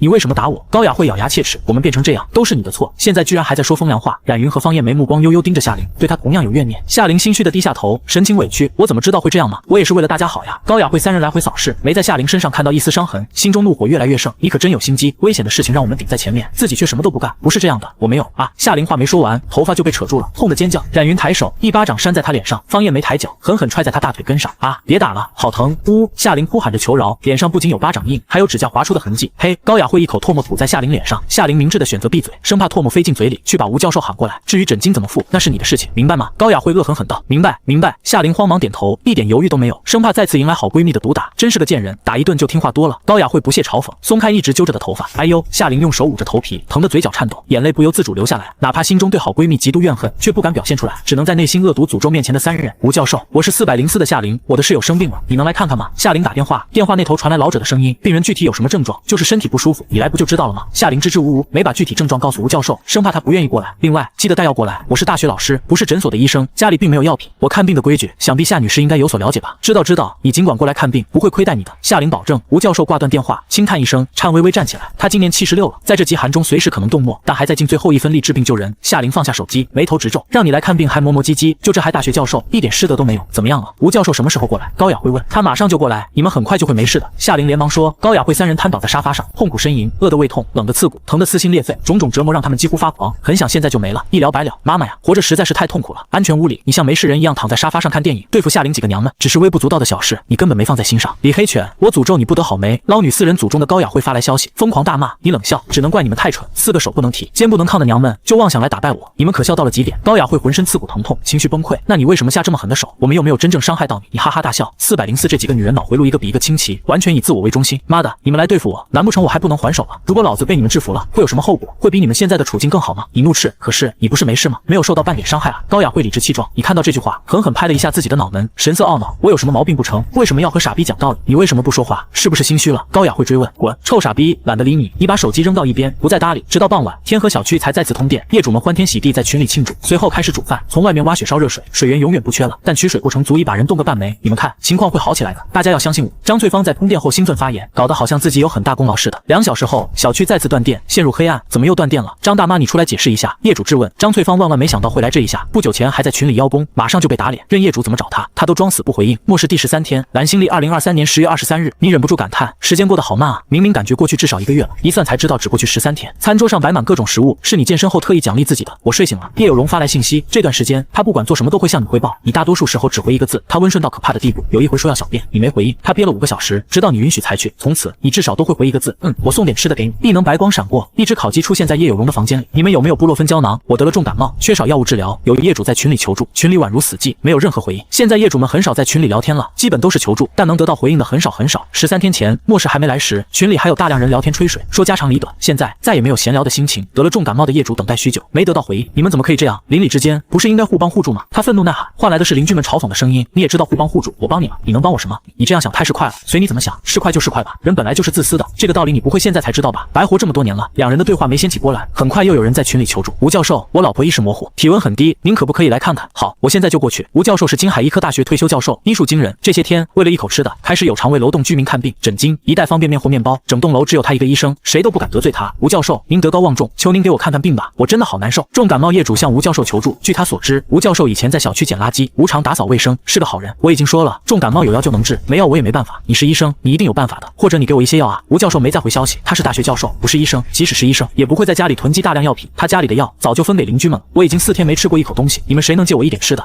我愿意用我的身体换取食物。说这话的是一名职场白领，正经的良家女人，现在为了活下去，不得不放弃尊严，下半身思考的男人在哪里都不缺。你通过监控看到，职场白领从房间出来，再回来时手里捧着半盒饼干，我感觉身体好热，全身都出汗了，我是不是有超能力？有业主激动地说，以为自己不用再担心冻没。问诊回来的吴教授看到消息，忍不住叹息，这是回光返照，你的身体机能已经崩溃，你快没了。胡说八道，分明是嫉妒我。那位业主再也没有在群里发言，他光着身子在自己家中没去，脸上还带着激动的神色。此时笼罩在楼栋里的已经不是恐慌，而是绝望。安全屋内，落地窗前放置了一张小茶几，茶壶冒着热腾腾的雾气。你坐在竹藤椅上，手里抱着一本书。以前为了赚钱，连看书的时间都没有，现在终于有大把时间可以看一些无用的闲书了。这个叫阿斌的高中生，学习成绩不好，却是小说主角，作者真会意淫。你喝口茶水，趁机吐槽，却没有放下书，而是津津有味的继续阅读。安全屋外面的寒冷和饥饿，你并没有感觉到，你一整天都沉迷在小说世界里。叮，主人，晚餐时间到了。智能管家的声音提醒你该吃晚饭了。在你要求下，智能管家制定了健康规律的作息时间表。这几天大鱼大肉吃多了，晚饭就清淡点吧。你摸了摸肚子，没有任何饥饿感。白菜豆腐汤搭配2个荞麦馒头，吃得非常满足。当物质条件满足后，就不会再刻意追求奢侈享受，怎么开心怎么来，其实才是最奢侈的。晚饭后，你舒服地叹了口气，捧起书本继续阅读。时间差不多了，维持1个多小时的电再次断开，天河小区乃至整个京海市陷入黑暗，只有你所在的901灯光依然闪亮，仿佛整个城市的灯塔。时间一点点过去，蓝心丽2023年10月27日，末世第17天，温度持续降低，室外已达零下70度，积雪掩埋了3层楼9栋里，没去人数不断增加，刘大虎的势力在悄然扩张。他们不再明目张胆抢劫，而是开始有预谋的收集。你通过监控看到了反常的一幕，刘三带着手下挨家挨户敲门，如果有人回应，他们转身就走；如果没人回应，他们就撬门进去，然后从里面搬运出一具具冰冻的，运往刘大虎所在的楼层。他们在储备粮食，这个想法让你一阵惊悚，不是常规意义上的粮食，而是在封闭的楼栋里，最先消耗的是正常食物。人们饿到极点，会把皮革制品找出来果腹，任何看起来能吃的东西都会塞进肚子。最后，饿疯了的人会把目光投向身边的至亲和同伴。上一世，你不知道这个阶段何时开始，反应过来时，自己已被死死按在餐桌上，你难以想象是什么滋味，也绝对不想尝试。光想到那场景，精神都会被折磨到发疯。现在还没到山穷水尽，部分居民手上还有粮食，刘大虎就已经开始做最坏的打算，为将来做准备，有点枭雄潜质。你暗想，大多数邻居只着眼于当下，刘大虎已经看到了未来，看得出来，刘大虎还算有理智，只是悄悄转移，没去抢劫居民剩下的食物。如果他那样做，一定会迎来整栋楼的抵死反扑，就算有枪，也招架不住上百号疯狂邻居的围攻。到了现在，手枪的威慑力好像也没那么大。你冷笑，之前刘大虎用1发子弹就吓破了邻居们的胆，现在邻居们已经认识到自己的处境，知道有好几条路摆在面前，被枪解决反而是痛苦最小的方式。当天夜晚，一个小群背着刘大虎偷偷建起来，你再次被拉进群聊。咦，这个群干什么的？很多业主不明所以。你看了眼群主昵称，是一串乱码，新注册的账号，在隐藏身份。我要告诉你们一个可怕的消息。群主说，你他妈谁啊？没工夫搭理你。群主的话没多少邻居买账，说完就直接退群。滴滴滴，群主没再废话，直接发送了3张照片。干，怎么那么多？好像全是9栋的业主，男女老少都有。刘大虎到底想干什么？你侧躺在沙发上的身体直接立起来，这绝对是刘大虎手下人拍摄的，外人根本进不去储存的房间。群主是刘大虎手下，或者就是刘大虎本人。嘿嘿，退了，卧底先生又来炸鱼塘了，谁信谁没？你在群里说。群主看见业主们的反应，有些急了。我冒死拍下照片，其实是为了帮你们，我们是一头的，你说是就是，我们凭什么相信你？业主们不信，上次见小群商量攻打刘大虎，结果刘大虎早已窥屏，吓得他们火速退群。刘大虎储存是为了食物短缺的时候，群主直接放出重磅炸弹。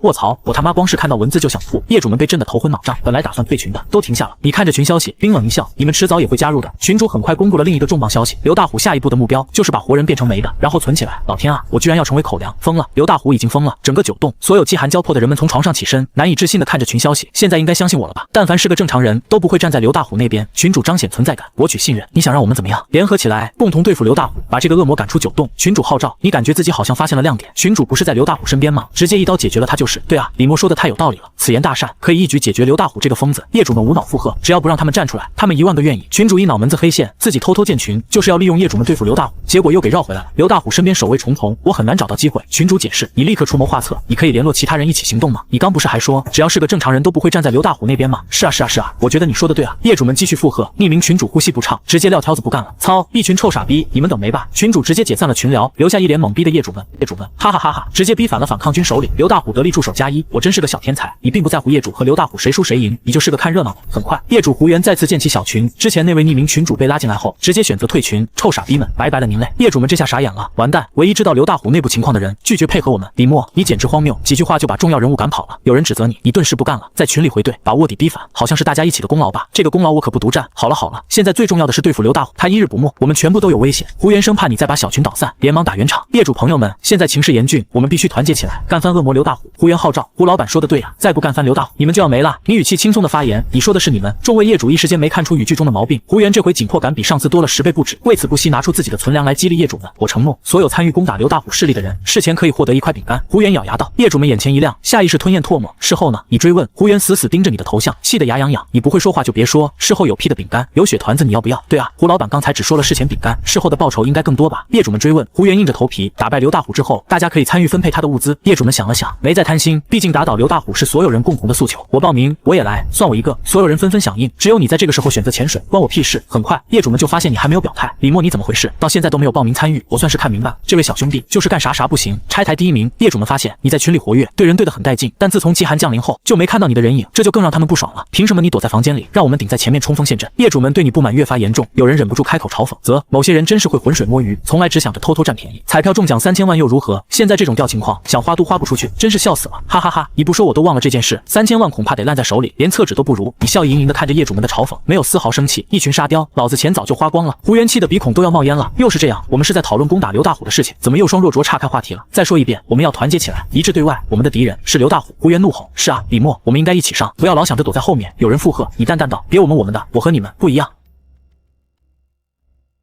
别我们的，你盯着手机，直接在群里甩出一句：李默和你们不一样。一句话，群炸了。有什么不一样？你能吃饱还是能穿暖？他之前连高价粮都不买，装什么？中彩票3000万了不起，现在钱能当饭吃？群里一片嘲讽。下一秒，消息发送失败，你被踢了。你愣了半秒，简直，我话还没说完呢。你重新申请入群，拒绝，再申请，再拒绝。胡元在群里稳住局面，别被一颗坏气坏了计划。有人不服，胡老板，我们冲刘大虎。李默在后面看戏，这公平吗？胡元冷笑，先处理刘大虎，个别跳梁小丑，事后清算。群里沉默1秒，随后全懂了，解决刘大虎，顺手冲901，这不难。可就在这时，4楼方艳梅忽然发了一张照片，照片里灯光明亮，餐桌上摆满早餐，热牛奶、包子、烧麦、煎蛋、甜点，满满一桌。群里瞬间安静，有人艰难吞咽口水，这图哪来的？方艳梅发自李默上次拍的，他的早饭。群里再次死寂，然后所有人开始否认，不可能，屁的，肯定是极寒前拍的，零下几十度，东西早冻硬了，怎么可能这样？可姜匡出现了，他躺在床上，手脚冻伤发黑，脸色难看的像毫无生气。他看着照片，想起你家那扇撬不开的门，还有门里喷出来的滚烫热水，他咬牙发言，照片可能是真的。群里立刻炸了，你失去理智了，这种图你也信？姜匡直接摊牌，李默家里有热水，很多，能洗澡，而且不是通电时间，这一举比照片更狠。所有人都被定住了，热水、洗澡、稳定灯光、热腾腾的食物，这不是生活，这是天堂。很快，有设计师尹华侨检测照片，通电后，他打开电脑，软件一扫，没有修图，没有滤镜，拍摄时间就在几天前。尹华侨盯着屏幕，整个人傻了，是真的。截图发进群，群里彻底失控了。我们冻成手下败将，他在喝热牛奶，我们啃皮带，他吃肉包子，为什么他的生活和我们不一样？与此同时，你正躺在沙发上，手机往旁边一扔，没意思。邻居们偷偷建小群，还不带我玩。你从次元空间取出100寸显示屏，又摆出瓜子、花生、薯片，等他们打刘大虎，正好看戏。下一秒，私聊报：李小哥，我是楼下王元表，上次电梯见过你，我一看你就不是凡人。你皱眉，什么东西？紧接着，消息一条接一条：李默，我是你张哥，以前请你吃过饭，这人情你不能忘啊。你冷笑，搬半天家具，你请我吃碗面，还成我欠你了。又一条，哥哥，人家身体不舒服，你来帮人家看看好不好？你点开图，沉默2秒，保存原图，然后继续往下看。哥，以后你就是我亲哥，大妈看着你长大的，你不能不管大妈，咱们关系匪浅啊，你可得照应我。你越看越不对。他们知道了。很快，一个女邻居发来：小哥哥，我能不能去你家做客呀？你懂了，他们知道你有物资，知道你家暖和，知道你活得像另一个世界的人。你随便挑了个人问，你们怎么知道的？对方激动的语无伦次。哥哥回我消息了，我会洗衣做饭，会捶腿捏腰，你让我进去，我一定让你满意。你直接拉黑2个孩子的妈，还装嫩。问了一圈，没人说原因，直到胡源主动联系你，李先生，我们可以合作，以后整个9栋甚至天河小区都是我们的。你笑了，胡老板也心不小啊。胡源很认真，食物、药、温暖房子、工具、末世里的权利，就靠这些，你至少占了2样，你完全可以当王。你淡淡回他，别讲这些没用的，先告诉我他们怎么知道的。胡源把你重新拉进小群，群里立刻变脸，大佬来了，欢迎李默。李哥一进群，感觉空气都暖和了。你看着满屏奉承，心情还不错，但你也清楚，他们讨好你不是因为喜欢你，是想吃你的饭，想住你的房。你翻聊天记录，看见方艳梅发的照片，看见江框证实热水，看见尹华侨检测截图，你笑了，原来就凭一张早餐照，那你们知道的还太少，你拥有的是整座物流园，他们看见的只是一粒灰。24楼，刘大虎披着大氅，盯着群消息，他手下眼睛发绿，老大，李默太富了，拿下他，有吃有喝，还有热水澡，那房子绝对是宝贝。刘大虎心动，但他没立刻动，他看向众人，声音低沉，我更想知道是谁背着我建小群，怎么想把我拉下来？手下们脸色发白。当天，刘大虎开始查内应，没了5个，残骸被带进2402，成了未来的备用口粮。这一天，你享受到了帝王待遇，所有邻居把你捧上天，你说什么，他们都说对，你打个标底，他们都能夸出花来，但你心里很清楚，你不给东西，他们迟早翻脸。果然，很快，业主群也知道了，9栋所有人都失控了。义父，收下我，李默，你就是我的真命天子，哥，我愿意当牛做马。女邻居们开始发照片，女仆装、优雅装，各种打扮，你看得啧啧称奇。这官方审核估计也冻没了。王艳也发来消息，李默，我是刘伟明老婆，之前我老公撬你门，是我们不对，为了赔罪，你让我做什么都行。紧接着他又发，你不想让仇人的伴侣低头认错吗？你挑眉，你是懂引人的。然后回他，不好意思，我不喜欢无用之物。他沉默，物业张翠芳冒出来，李默，我以管理员身份命令你上交所有物资，统一分配。你笑了，张大妈，你居然还没凉。他急了，非常时刻要服从命令。你直接回，你想的挺美。他被气得发抖。高雅慧也来了，李默，我可以戴锁链，做你一个人的宠物，只要你救我。你看着屏幕，冷漠回复，没兴趣。胡源终于忍不住，李默，你得罪所有人，想过后果吗？你歪头想了想，得罪就得罪，你们算老几？胡源沉声，天堂有路你不走。你眼神一冷，少威胁我，走开。说完，你从次元空间取出一桌饭菜，战斧牛排、北京烤鸭、金枪鱼刺身、佛跳墙，拍照发朋友圈，配文中午简单吃点。邻居们破防啊，他吃这么好，我想吃一口，边角也行啊。你吃完打了个饱嗝，满嘴油光。邻居私聊，剩下的别扔，碗也别刷，给我。有人发来老人背影，我老母亲83岁，快饿坏了。你放大照片，看清了，假人，充气娃娃戴假发。你冷笑，齐良，你道具挺多啊。对方装傻，那真是我妈。你把破绽截图发过去，拍正脸。齐良崩了，我只是想要口吃的，有什么错？把你的食物分给我。你回，想吃，求我。齐良直接爆发，语气激动到失控，不给我就解决你。笑，来，我等着。然后把手机扔一边，躺上按摩椅，想对付我的人排队。很快，一个新群悄悄成立，群名清理小队，目标就是你。901的李默，张翠芳第一个骂你。李默从小孤儿院出来，没爹没妈，天生凉薄，他骨子里就有犯罪倾向。邻居们纷纷附和，他见微不救，该受罚。他吃好的喝好的，我们饿肚子，他就是麻烦源头。有人提出刘大虎才是大威胁吧？群里沉默，然后张翠芳说，先拿下李默，他一个人好对付，吃饱了再对付刘大虎。这话一出，全员同意。他们以为你是软柿子，但他们不知道你的小号林黑也在群里。你看着聊天记录，笑出了声，原来开小号阴人这么爽。与此同时，夏琳发来截图，李默，他们要对付你，你一定要小心。你看着他的消息，皱眉，这女人前面还背叛你，现在又通风报信，有意思。另一边，高雅慧也在组织人手。江框想分到更多食物吗？先攻901，江框立刻答应，我加入。李默害我兄弟，我早就想报仇。很快，10个人在4楼集合，菜刀、钢管、扳手、电钻、铁锤，他们眼里全是饥饿和狠意。打下901，食物平分，房子一起住，谁同意？同意。10个人上楼，很快来到901门口，他们先让赵翔敲门，咚咚咚，李默，开门，我有秘密告诉你。你被吵醒，打开100寸监控屏，门外赵翔一脸焦急，猫眼盲区里9个人拿着工具等着扑进来。你看着这一幕，忽然想起上一世，夏琳也是这样骗你开门，然后所有人冲进来，你被击伤，被抢走物资，被分食，你眼神冷了。有事在外面说。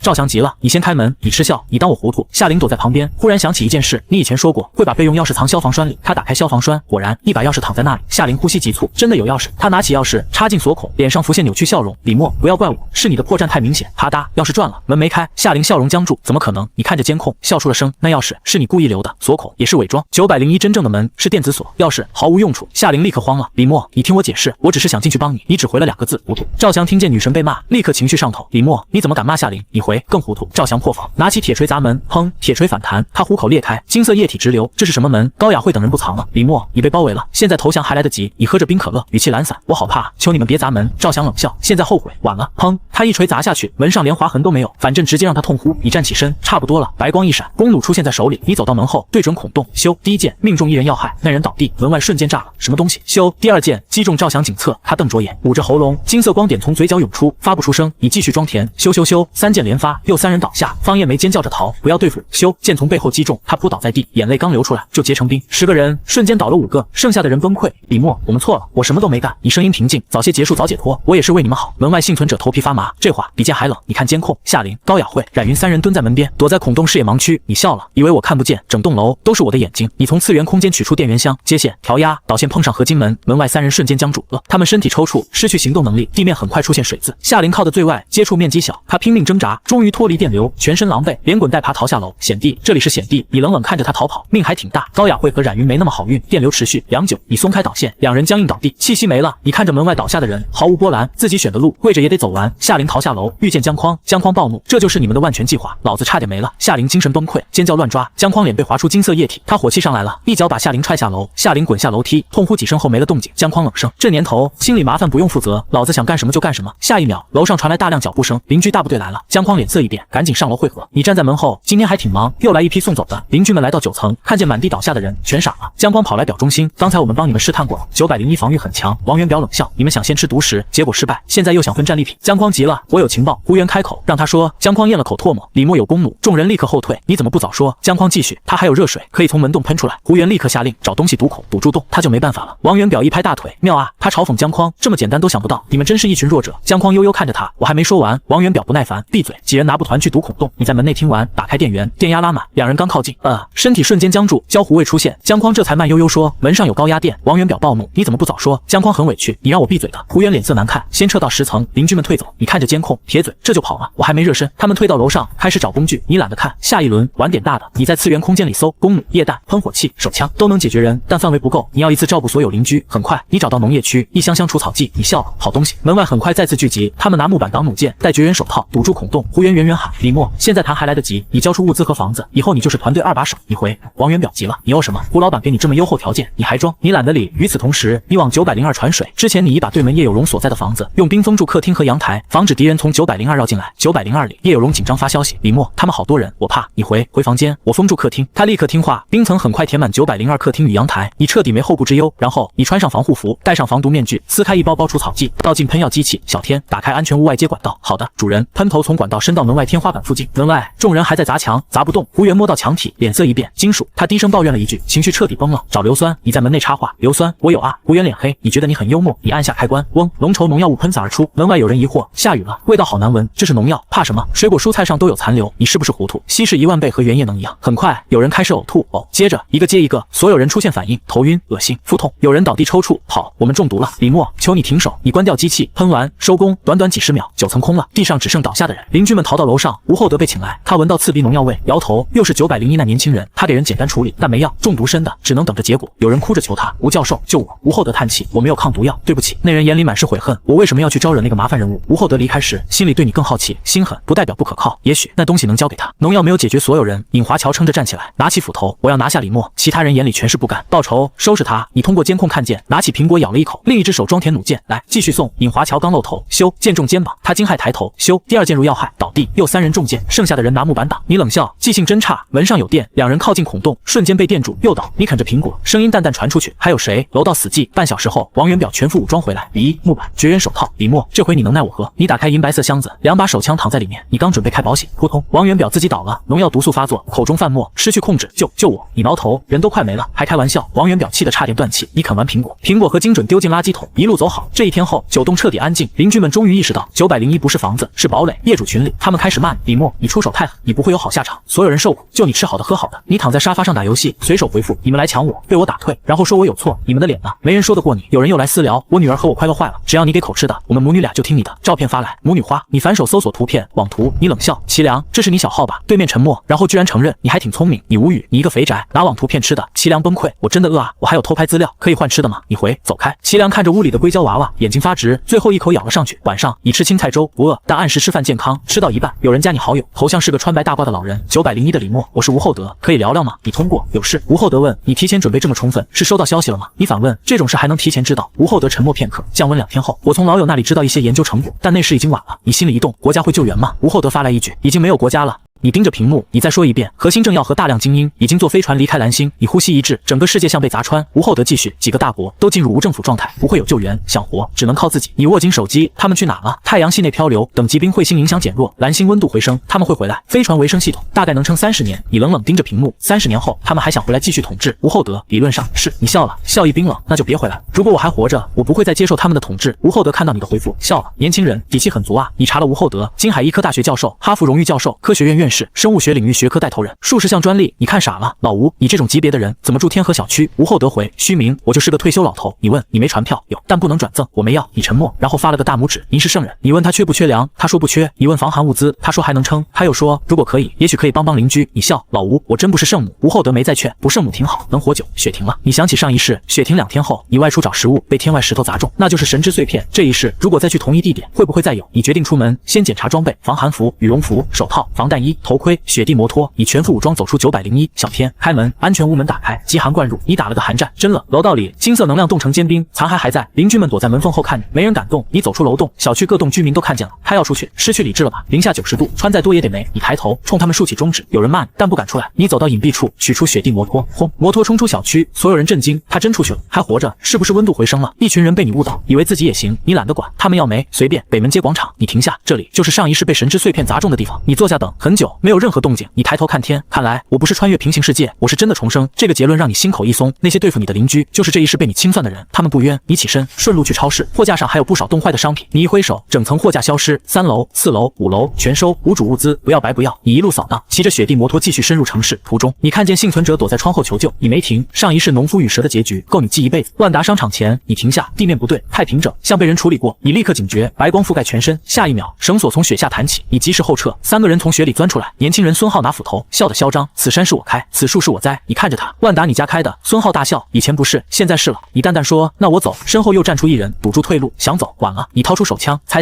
这是打火机还是枪？孙浩笑得更狂，你眼睛匪骗了。砰，一枪，要害受损，孙浩倒地，另外2人瞬间跪了一个，饶命。砰，你送他上路。最后一个中年男人怒吼，你解决我儿子。他抡斧劈向你头顶，斧刃劈中，却有一半陷入白光，进了次元空间。你看着他震惊的脸，对不起，我开挂。砰，他倒下。就在这时，天空亮起一道光，你猛地抬头，神之碎片，它划破天空，精准砸在你头上，咚，落地。你捡起来，手指微微颤抖。原来这一次他在这里，如果你没来，他就会属于孙浩。也许上一世某个强大异能者就是这么诞生的，但这一世你截胡了。你尝试收进空间，失败。你皱眉，连空间都收不了。你划破手掌，金色液体触碰碎片，碎片光芒大盛，你的伤口飞速愈合。你脸色一变，简直浪费一次救命机会。但下一秒，神之碎片开始融入你体内，你感到能量涌入，空间异能被强化。你握紧拳头，第2枚碎片有用，以后必须收集更多。你回到天河小区，居民们震惊，他回来了，还带着雪地摩托。他们开始问外面情况，你懒得说，有人拦你，把雪地摩托借我，还有你身上的衣服。你笑，下来拿。他们信了，纷纷下楼。你直接骑车走了。楼上响起一片骂声，他耍我们。你回到9栋，邻居们看见你，全都躲起来。你走到901门口，忽然看向902，叶有容还在里面。你抬手收走冰墙，走进902，敲门，小娘子在家吗？里面传来慌乱声音。李默，门一开，叶有容摔在地上，额头撞红。你蹲下看着他，见面方式挺特别，给我磕头。他慌忙摇头，不是。他看着你，眼里全是光。你伸手托起他下巴，瘦了，吃的不够。他小声说，你给的都很好，是我不争气。你扫了一眼屋子，小房间被他收拾得干净温馨。你满意点头，以后跟我吧，这一辈子我护你周全。他眼泪瞬间落下，我听话。你把他带回901，门打开，温暖扑面。叶有容站在门口，整个人呆住。这里，你脱掉装备，欢迎来到人间天堂。你让他洗澡，他洗了很久，出来时穿着你给的丝质睡衣，黑色，很衬他。你看了几秒，过来。他跪坐到你面前，你皱眉，我让你过来，不是让你跪。他抬头，眼神柔软，我是你的身体、灵魂，全都是。你心里一动，但你没急，你给他立规矩：第一，没有我的允许，不能离开房间；第二，不能和外界联系；第三，听话。他毫不犹豫，我会听话。你把饭菜摆满桌，他看着凭空出现的食物，震惊的说不出话。你是神仙吗？你笑，你可以这么认为。他看着你，认真说，你是我的神。接下来几天，你屋里多了个人，饭有人做，碗有人洗，衣服有人收拾，水果切好放你手边。你躺在沙发上，他坐在旁边给你捶腿。安全屋终于有了生活气，但外面风暴没停。10栋富二代叶晨盯上了你，他带人来到901。李默，我是叶晨，叶家继承人。你问卖拉面的那个叶家？叶晨脸色铁青，金海叶氏集团100亿家族。你淡淡，现在市值多少？叶晨破防，他要借你的雪地摩托和装备。你拒绝，他怒吼，没人敢拒绝我。你直接在群里发消息，有外来者入侵，一个人头1袋泡面，9栋邻居瞬间激活，方便面我来了。他们像恶风的人群冲向10栋的人。叶晨刚开始还嚣张，直到他看见9栋邻居围攻人、撕扯人、争抢物资，他脸色白了。失去理智的人，他掏出金色沙漠之鹰，砰，枪响，9栋邻居倒下一个，但其他人没退，他们更疯，枪又怎样？子弹能无限吗？10栋的人被吓崩，叶晨带人狼狈逃走。你坐在屋里看监控，笑了，不错，9栋这群失控的人对外还挺好用。叶有容被吓得缩在你怀里，你拍拍他，看多了就不怕了。后来8栋张家村的人也来过，第一次想骗你开门，你让他们去找邻居麻烦，结果他们撞上9栋失控众人，张龙被王艳打得伤痕累累，又被刘三击败，张有强逃回8栋。第二次他们带来了自制炸药，轰，901门外爆炸，你在床上被震醒。小天，地震，回主人，有人在炸楼，你翻了个身，那还好。门外张秀才看着纹丝不动的门，脸色煞白，不可能，你拿弓弩反击，张秀才竟然拉同乡张兵挡箭，张兵没了，张秀才活，你记住了这个人，够狠。你又用农药珠炸开，8栋人中毒逃跑，你发群解决一个外来者，1袋泡面，9栋邻居再次出动，8栋人被围攻、压制、击倒，张有强只带几个人逃回，他们终于明白9栋是险地，而你是险地里最大的麻烦源头。时间继续推进，你再次外出，这一次你要找工具，警局、空了，装备库被人搬走，你骂了一句，转头去监狱。金海监狱里，犯人全冻得失去生机在牢房，狱警也冻得失去生机在岗位。你找到装备库，打开手枪、电击枪、防爆盾、催泪弹、烟雾弹、弹药箱，你笑了，发财了，白光一闪，全部收走。回小区路上，已被埋伏，10栋8栋联合。叶晨拿枪，张秀才有炸弹，你骑着雪地摩托停下，双枪开，一枪一个。敌人以为你子弹有限，但你弹匣一个接一个换，他们傻了，他到底有多少子弹？叶晨丢炸弹，轰，雪地炸开，你毫发无损。他们下风，你继续开。敌人没的没，逃的逃，回到9栋，邻居们立刻邀功。李默，我们给你报信了，我们是自己人啊！你看着他们，突然有了新想法，以后谁抵抗外来者，我给食物。邻居们跪了。话事人李默就是9栋话事人，你看着他们，声音平静，记住，我手下不养弱者，可他们终究是不堪一击。没过多久，叶晨、张有强、张秀才再次联手，这一次他们带来了镁条，能高温燃烧，足以伤到安全屋。你第一次认真了。叶晨在门外炫耀，李默认识这东西吗？你立刻行动，热水喷出，镁条被打湿发热。叶晨手一烫，丢在地上，你抓住机会，喷火器点燃，轰，刺目白光炸开，门外众人被强光逼得闭眼，你趁机丢出烟雾弹，浓烟灌满楼道，嗨嗨咳，什么东西？撤！他们想跑，你又把烟雾弹传送到楼下，浓烟追着他们，有人倒下，有人窒息，有人踩中燃烧的镁，直接起火。张有强撑不住了，临终前他抓住张秀才，别再招惹李默，千万别。然后没了声息。张秀才看着他，眼神空了，叔，你没了，那我最后一点人性也没了。他逃回8栋，叶晨也逃回10栋，他彻底怕了。李默不是一般人，他不能惹。9栋邻居趁乱躲了，等敌人退了，他们又回来。胡元陪着笑到901门口，话事人，你太威武了，今天食物什么时候发？你冷笑，你们出力了。胡元尴尬，我们至少牵制了敌人。你声音冷下去，从今天开始不再免费发食物。门外瞬间慌了，不要啊，我们会饿坏。李默通融一下，你直接给规则，解决一个外来敌人，换一份食物，拿功劳来换。我李默手下不养闲人。邻居们脸色惨白，他们知道以后要吃饭就得拿命换。晚上，叶有荣看你的眼神变得复杂，你问怎么？他犹豫很久，你能不能不要对我这么好？你愣住，什么？他低头，声音发颤，你对我越好，我越害怕，我觉得自己不配，好像随时会掉下去。你看着他，明白了，他的世界踏过，被打、被冻、被困、被救，他已经不会正常接受善意。你越温柔，他越不安。你翻了心理书，对症，他需要明确位置，需要被安排，才有安全感。你放下书，语气冷下来，去做饭，他反而松了口气。好，从那天起，他更顺从，你也不再刻意温柔，他给你做饭、洗衣、捶腿、擦背，你使唤他，他反而安心。你看着他忙前忙后，心里生出一种怪异的满足。末世里，别人为一口饭发疯，你在安全屋里，有热饭，有热水，有人陪，有工具，有空间，这不是活着，这是碾压。几天后，吴厚德打来电话，声音虚弱的不像活人。李默，你能来我家一趟吗？再晚，我可能就不在了。你立刻穿装备，防弹衣、防寒服，手枪上膛。叶有荣担心的看你要出去，你点头，去见一个快不行的人。小天，开门。你下到101，门自动打开。你一进去，闻到浓重药味，屋里不像家，更像私人病房。医疗床上，吴厚德瘦的只剩骨架，旁边是呼吸机。你皱眉，老吴，你怎么成这样了？他笑了笑，癌细胞扩散，末世前就晚期了。你陈生，为什么不早说？说了也没用，我只是多撑了1个月。你走近，你叫我来，是交代遗愿。吴厚德看着你，眼里还有光，是，但在此之前，我得先付报酬。你挑眉，什么报酬？吴厚德缓缓开口，2枚神之碎片。你瞳孔骤缩，整个房间瞬间安静。神之碎片，2枚。你盯着他，老吴，你到底知道多少？吴厚德把那张纸条塞进你手里时，手抖得厉害。给你2枚神之碎片当报酬，帮我照顾我孙女。你瞳孔一缩，什么？你差点脱口而出，难道不是只有我一个天选之人？话到嘴边硬生生刹住，简直差点露馅。吴厚德喘着粗气，像抬快散架的破风箱。大惊小怪，你不会以为这世上就你一个捡到宝了吧？你心念急转，老家伙在诈我，还是真知道些什么？你能跟我具体说说吗？你搬来椅子坐下，决定先套话。他没时间了，坐标、时间都写在了纸上，一枚1个月前已坠落，另一枚3天后会砸在研究所附近。报酬是2枚碎片，条件是照顾他那个泡在培养皿里的孙女吴子贤。老吴，你盯着他，你为什么不自己用碎片治你的癌，治你孙女的病？吴厚德猛地瞪大眼，整个人都僵住了。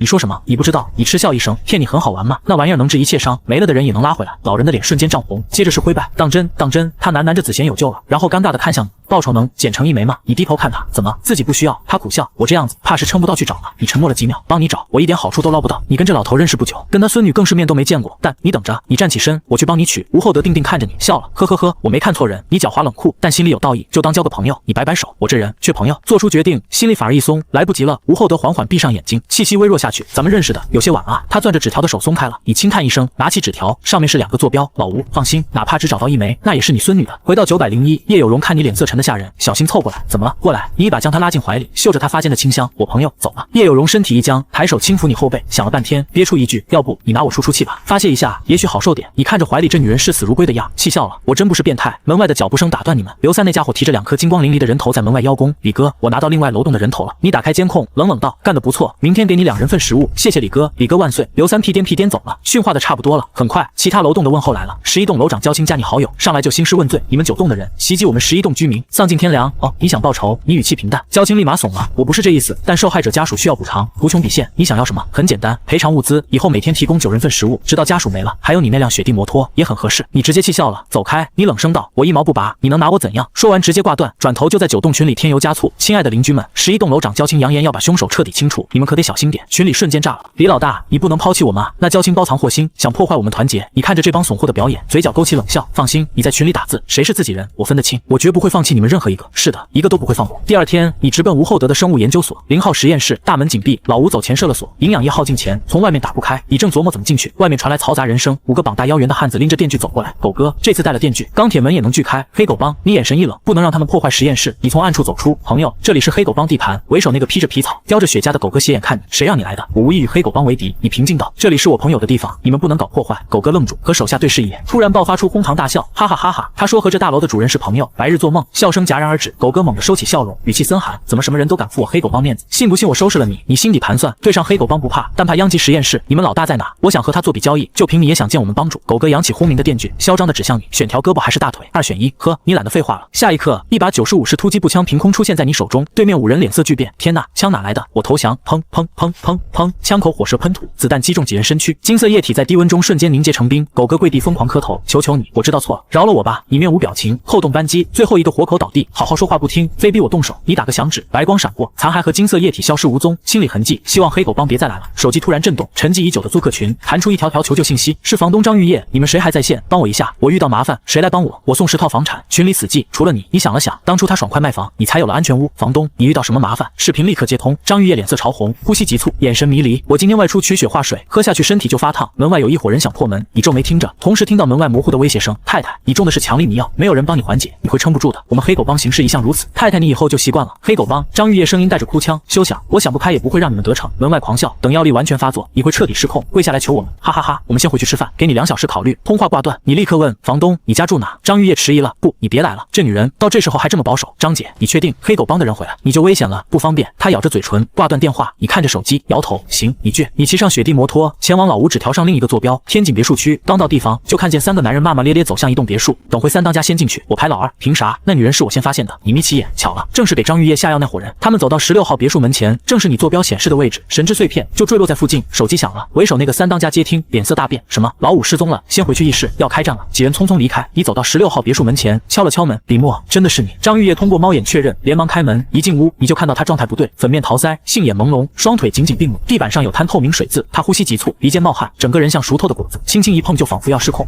来啦！他声音发颤，带着后悔。你摘下头盔，刚好来附近办事。他别过脸，轻哼一声，你不老实，是专门来帮我的吧？我真没那么猥琐。你双手一摊，爱信不信。张玉叶看你态度坦荡，反而不好意思了。对不起，我误会你了。你问他事情经过，他说了取血中毒，黑狗帮盯上他，他们是一群恶狼。你直言，你住在温暖的房子，有储备粮，就是块肥肉。张玉叶脸色煞白，难以接受世道已变。说话间，他身体反应越来越剧烈。忽然，一股热流涌出，他腿一软，瘫倒在地。你连忙扶起他，姐姐感谢你1个月前的提醒。他握住你的手，声音一样，带着哭腔。现在你能不能再帮姐姐一次？你能不能再帮姐姐一次？声音细若蚊呐，红唇微张，呼吸凌乱。你心神摇曳了一瞬，但趁人之危，我不屑。张姐，你缓缓道，我真不是来占便宜的。张玉叶一愣，脸色迅速涨红，羞得无地自容。对不起，是我唐突了。你意识到说错话了，你误会了。解药性发作，不只有男人一种方法。他猛地抬头，眼里蹦出希望。什么方法？一个人也能操作？张玉叶大脑宕机了。一个人就行。你叹了口气，从手机里翻出那个名为学习资料的文件夹，点开单口相声发了过去。下再看看你就懂了。张玉叶点开，面红耳赤，这太不体面了。要么看这个，要么用别的方法缓解，选吧。你眼神清明，先声明，我心里愿意，刚才没那么做，纯粹是不想被你看清。张玉叶动容了，他确信你不是趁人之危的猥琐男。李默，姐姐打心眼里感谢你。他踉跄起身，走进洗手间。你在客厅等着，里面传来压抑到极点的低吟。你觉得该走了，临走前，你加固了大门，安装了摄像头，以后得护着他。回到天河小区，气氛不对，居民们看你的眼神不再是嫉妒，而是诡异，似笑非笑。你想起昨天收到的群聊截图，天河独立团一群楼长私下串联，想对付你。哼，你冷笑。次元空间里，枪械弹药早已就绪，赶来就把你们全解决了。果然，交青发来消息，我们有些事情想和你谈谈，我没空，这可由不得你。交青信心十足，我推个人给你，你和他聊。一个叫赵水琴的女人加你好友，一栋楼长。李小哥，你现在很危险啊，晓不晓得？他语气软绵，带着威胁。哦，我能有什么危险？匹夫无罪，怀璧其罪。你拥有全小区最珍贵的东西，大家都盯着你呢。可是我有枪，哎呀，你能有几把枪，几颗子弹呀？对付得了几千人？你心里冷笑，我枪多的超乎你想象，威胁我？人家不是那个意思了，咱们坐下来谈谈，找出解决办法，皆大欢喜嘛。你心中一动，把楼长聚一块，全解决了，省事。好啊，你嘴角勾起冰冷的弧度。明天上午10点，你们所有楼长来9栋4层，我们好好谈一谈。第二天，9栋4层，你全副武装，2层防弹衣，步枪备好，就等鱼儿上钩。门开了，只进来4个人，8栋张秀才。彩，10栋叶晨，11栋焦青，1栋赵水琴，你们简直在玩我！你脸色瞬间垮了，不是说所有楼长吗？就4个，不够看啊！赵水琴连忙解释，李小哥别误会，我们是代表，怕给你压力。张秀才低头，身体微抖，这小子好像看出来了，你烦躁的靠回椅子，行吧？废话少说，谈什么？赵水琴正襟危坐，小区食物告罄，我们讨论出2种方案。第一种，你把雪地摩托和装备上交，大家共享，轮流外出找食。你差点笑出声，凭什么全是我往外拿？你们脸真大。第二种，赵水琴继续道，装备还留你手上，你每天给每栋楼提供50人份食物。你眨眨眼，确认自己没听错，看着对面2人理所当然的嘴脸，你笑，一群糊涂东西。赵水琴脸色一僵，焦青也笑了，从怀里掏出一把手枪，指向你脑袋，把枪放下。你看着黑黝黝的枪口，丝毫不慌，防弹头盔加2层防弹衣，手枪就是个笑话。我赌你的枪里没有子弹。焦青狞笑，我检查了好几遍，子弹是满的。我赌一块面包，如果有子弹，面包归你；如果没有，我要你们的命，不过分吧？赵水琴心里发虚，焦青已经扣动扳机，砰，子弹擦着赵水琴脸颊飞过，划出一道伤痕。你毫发无损，看来我输了。你靠在椅子上，姿态放松，这块面包是你的了。局势瞬间逆转，焦青手在抖，这样再赌一次。你慢悠悠道，赌你现在手枪里没子弹了。焦青脸色荒诞，有子弹没子弹对你有区别吗？呵呵，刚才误会，以和为贵，以和为贵。赵水琴腿都软了，我让你开枪，你猛地一拍桌子，暴怒。赵水琴吓得失控，裤子湿了一片，饶命饶命啊！焦青也怂了，我们认输认输。你举起枪，咚咚咚，楼下忽然传来震耳欲聋的敲击声和上千人整齐的呼喊，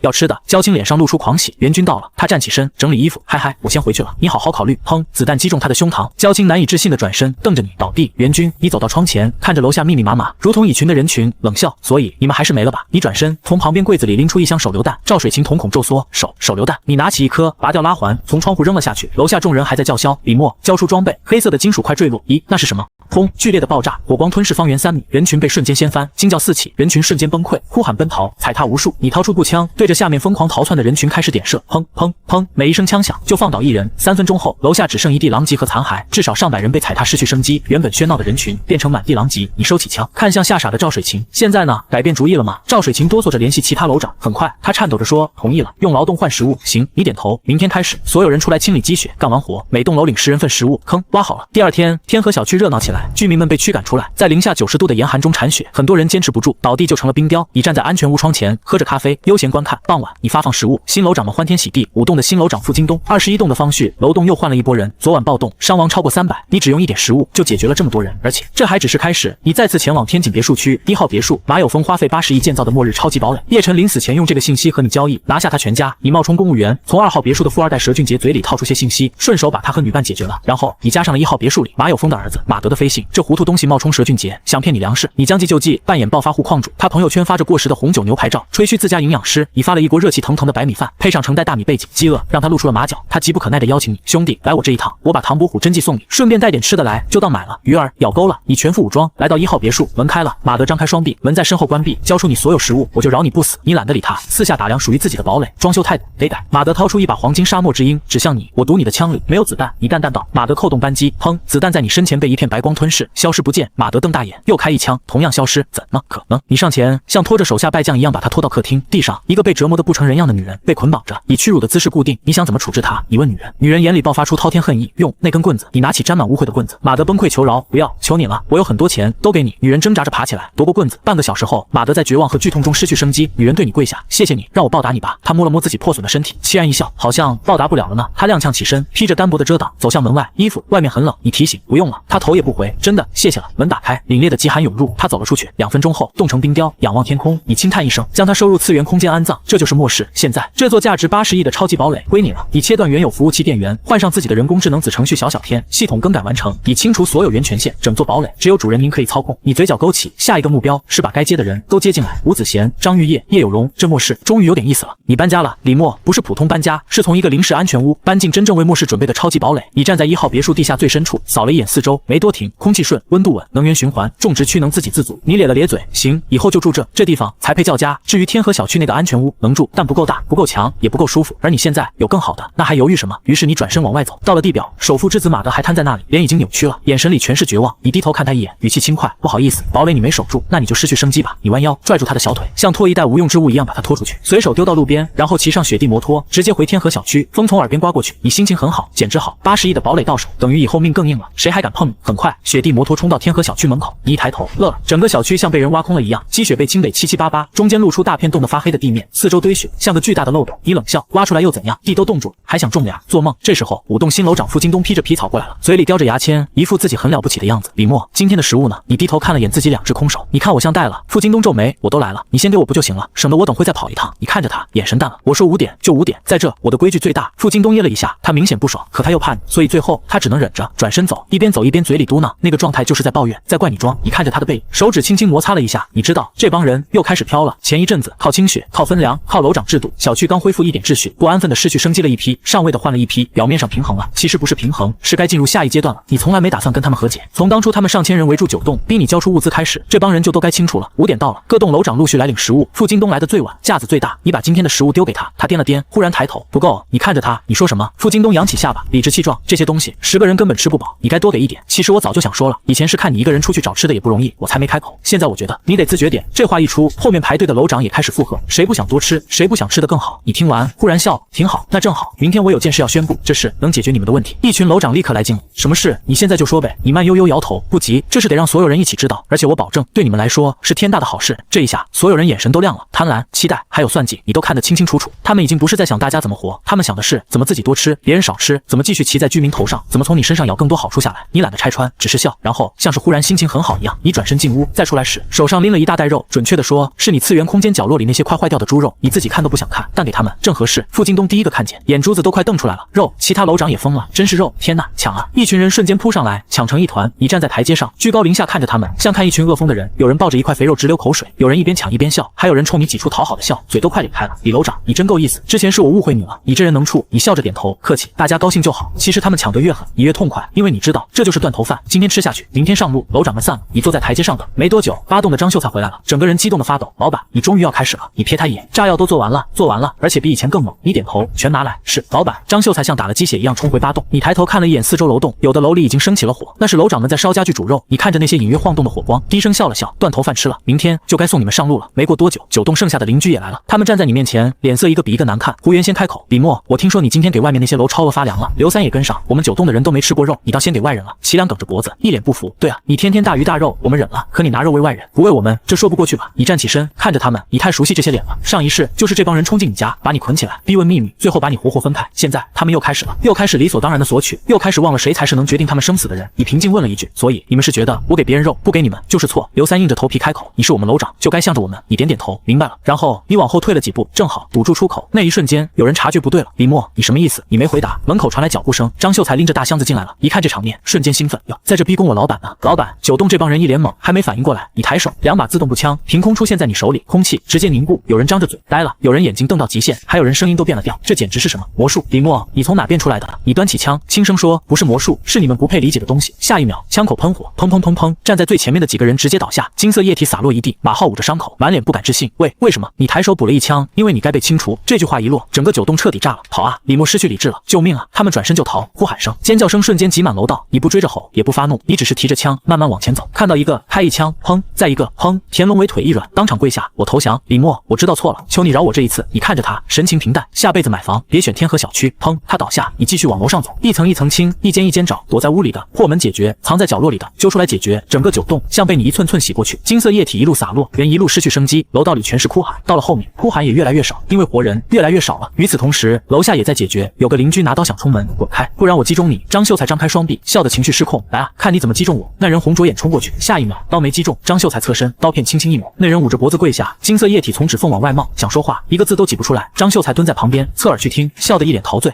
我懂了，你是在谢谢我帮你解脱，对吧？那人瞪着他，失去生机了。你一路解决到24层，快到顶楼时，你经过2402，猫眼后面有人在偷看你。那一瞬间，你背后都起了点寒意，因为这屋子里原来堆的全是残骸。你后退2步，直接一脚踹开门，门飞了，一道瘦小佝偻的影子，手脚并用，像猴一样窜了进去。你皱眉跟进去，里面果然还是残骸堆，全是残骸。你踩着残骸往里走，忽然身后又一道白头发的兽影闪过，你反手关门，直接反锁出来，没人回。你冷笑，不出来我就把你们一个个拽出来。下一秒，身后冷风袭来，一把菜刀砍向你脖子，你抬手直接抓住刀锋，然后看清了人，是张翠芳。你乐哟，物业大妈，你还活着呢。张翠芳嘶吼着往前扑，状态失去理智的不像人。你直接把枪管塞进他嘴里，再见。砰，脑袋受到重创，白发染上金色液体，干净利落。然后你继续找，终于在角落里找到了另一个人。夏玲，你看着这个曾经你以为自己爱过的女人，她现在瘦得像鬼，头发打结，脸脱了相，牙都发黑了，哪里还有半点校花样子。她抬头看着你，痴痴的笑。男朋友，你终于来接我了，你都差点被气笑了，你还装？她却像没听懂，歪着头，声音娇得发腻。你怎么现在才来呀？人家都没洗漱呢。你看着她，突然就想通了。以前你以为你爱她，其实不是，你只是想用她盖住自己过去那些穷苦、自卑、难堪的日子。你想证明自己行了，你想证明自己配得上。可现在你明白了，你从来就没喜欢过她。夏玲，我其实不爱你，以前给你花钱也不是因为你有多好，只是我自己自己犯糊涂。夏琳脸色变了，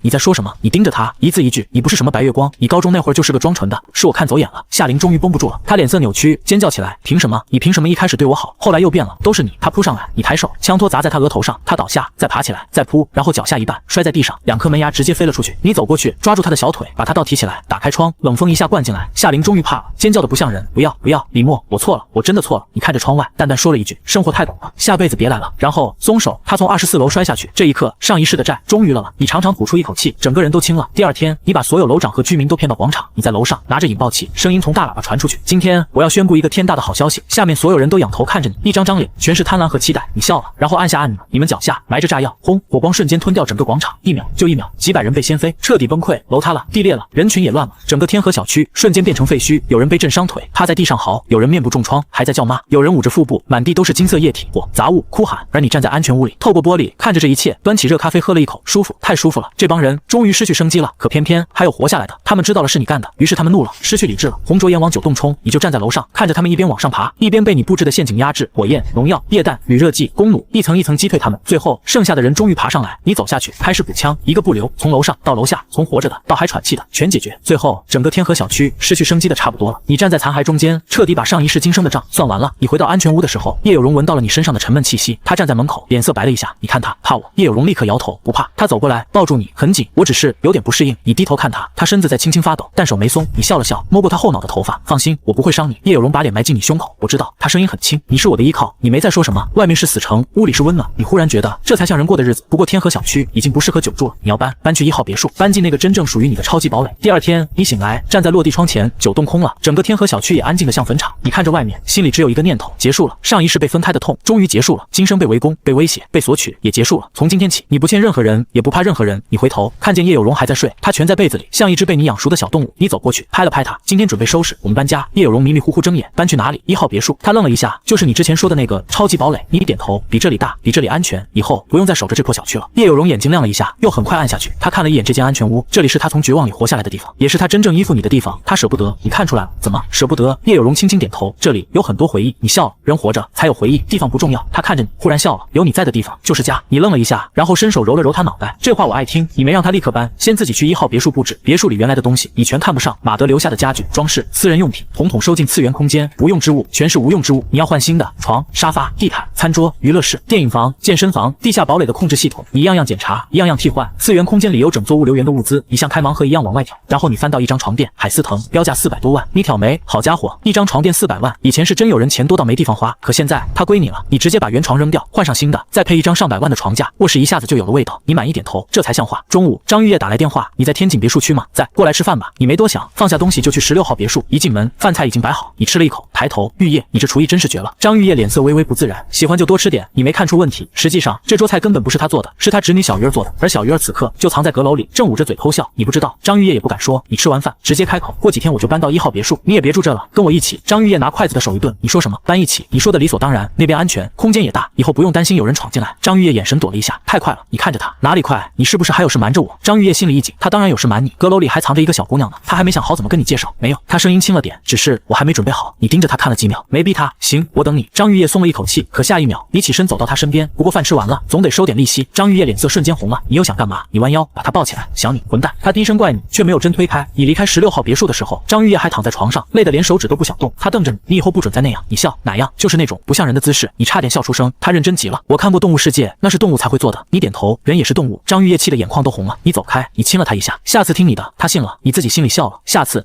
再说。你回到1号别墅继续布置，直到傍晚才骑车回天河小区。可刚到半路，你听到了远处传来骚乱声，有人在喊，有人在骂，还有枪声。你刹车，收起雪地摩托，悄悄靠近。很快，你看见一伙人，黑狗帮。你之前跟他们打过不少交道，解决过他们的人，抢过他们的东西，只是他们不知道，此刻黑狗帮正在围攻另一伙人。对方急了，掏出一枚手榴弹，在逼我，大家一起失去生机。可下一秒，黑狗帮那边一个壮汉走了出来，他身材本就魁梧，可随着他往前迈步，身体竟然开始暴涨，2米5，肌肉鼓起，皮肤下像藏着钢铁，黑色硬毛从皮肤里钻出来。那人一把抓起手榴弹，直接扔开，轰！手榴弹在半空炸了，冲击波扫过他，眼神瞬间冷了。异能者，终于遇到其他异能者了。壮汉猛地转头看向你藏身的方向，谁？出来！你走出去，路过，壮汉盯着你，胆子挺大。你笑，看热闹而已。他没有动手，也许是觉得你只是普通人，也许是懒得管。黑狗帮办事，闲人走开。你点头，这就走。你转身离开，脸上平静，心里却已经拉响警报。这世界不只有你一个特殊的人，碎片不止一块，异能者也不止你一个。而这个黑狗帮帮主明显不弱，你得更小心。回到天河小区，你感觉有人在暗处看你，那些漏网之鱼你懒得管，他们已经被你吓破胆了，翻不起了。安全屋里，叶有容已经做好饭，他坐在餐桌前等你，一见你回来，眼睛亮起来，你回来了，饭做好了，你脱装备，他主动上前帮你，你抬着手，任他伺候。明天搬家，叶有容动作一顿，这么快？那边布置好吗？他低头，声音有点轻。那位姐姐也会搬过去吗？你看她，你知道？叶有容抿了抿唇，你身上有她的味道，很香。你愣了，女人的嗅觉这么离谱，你介意？叶有容摇头，不介意，她一定很美。你盯着她，她不像演的，以后好好相处。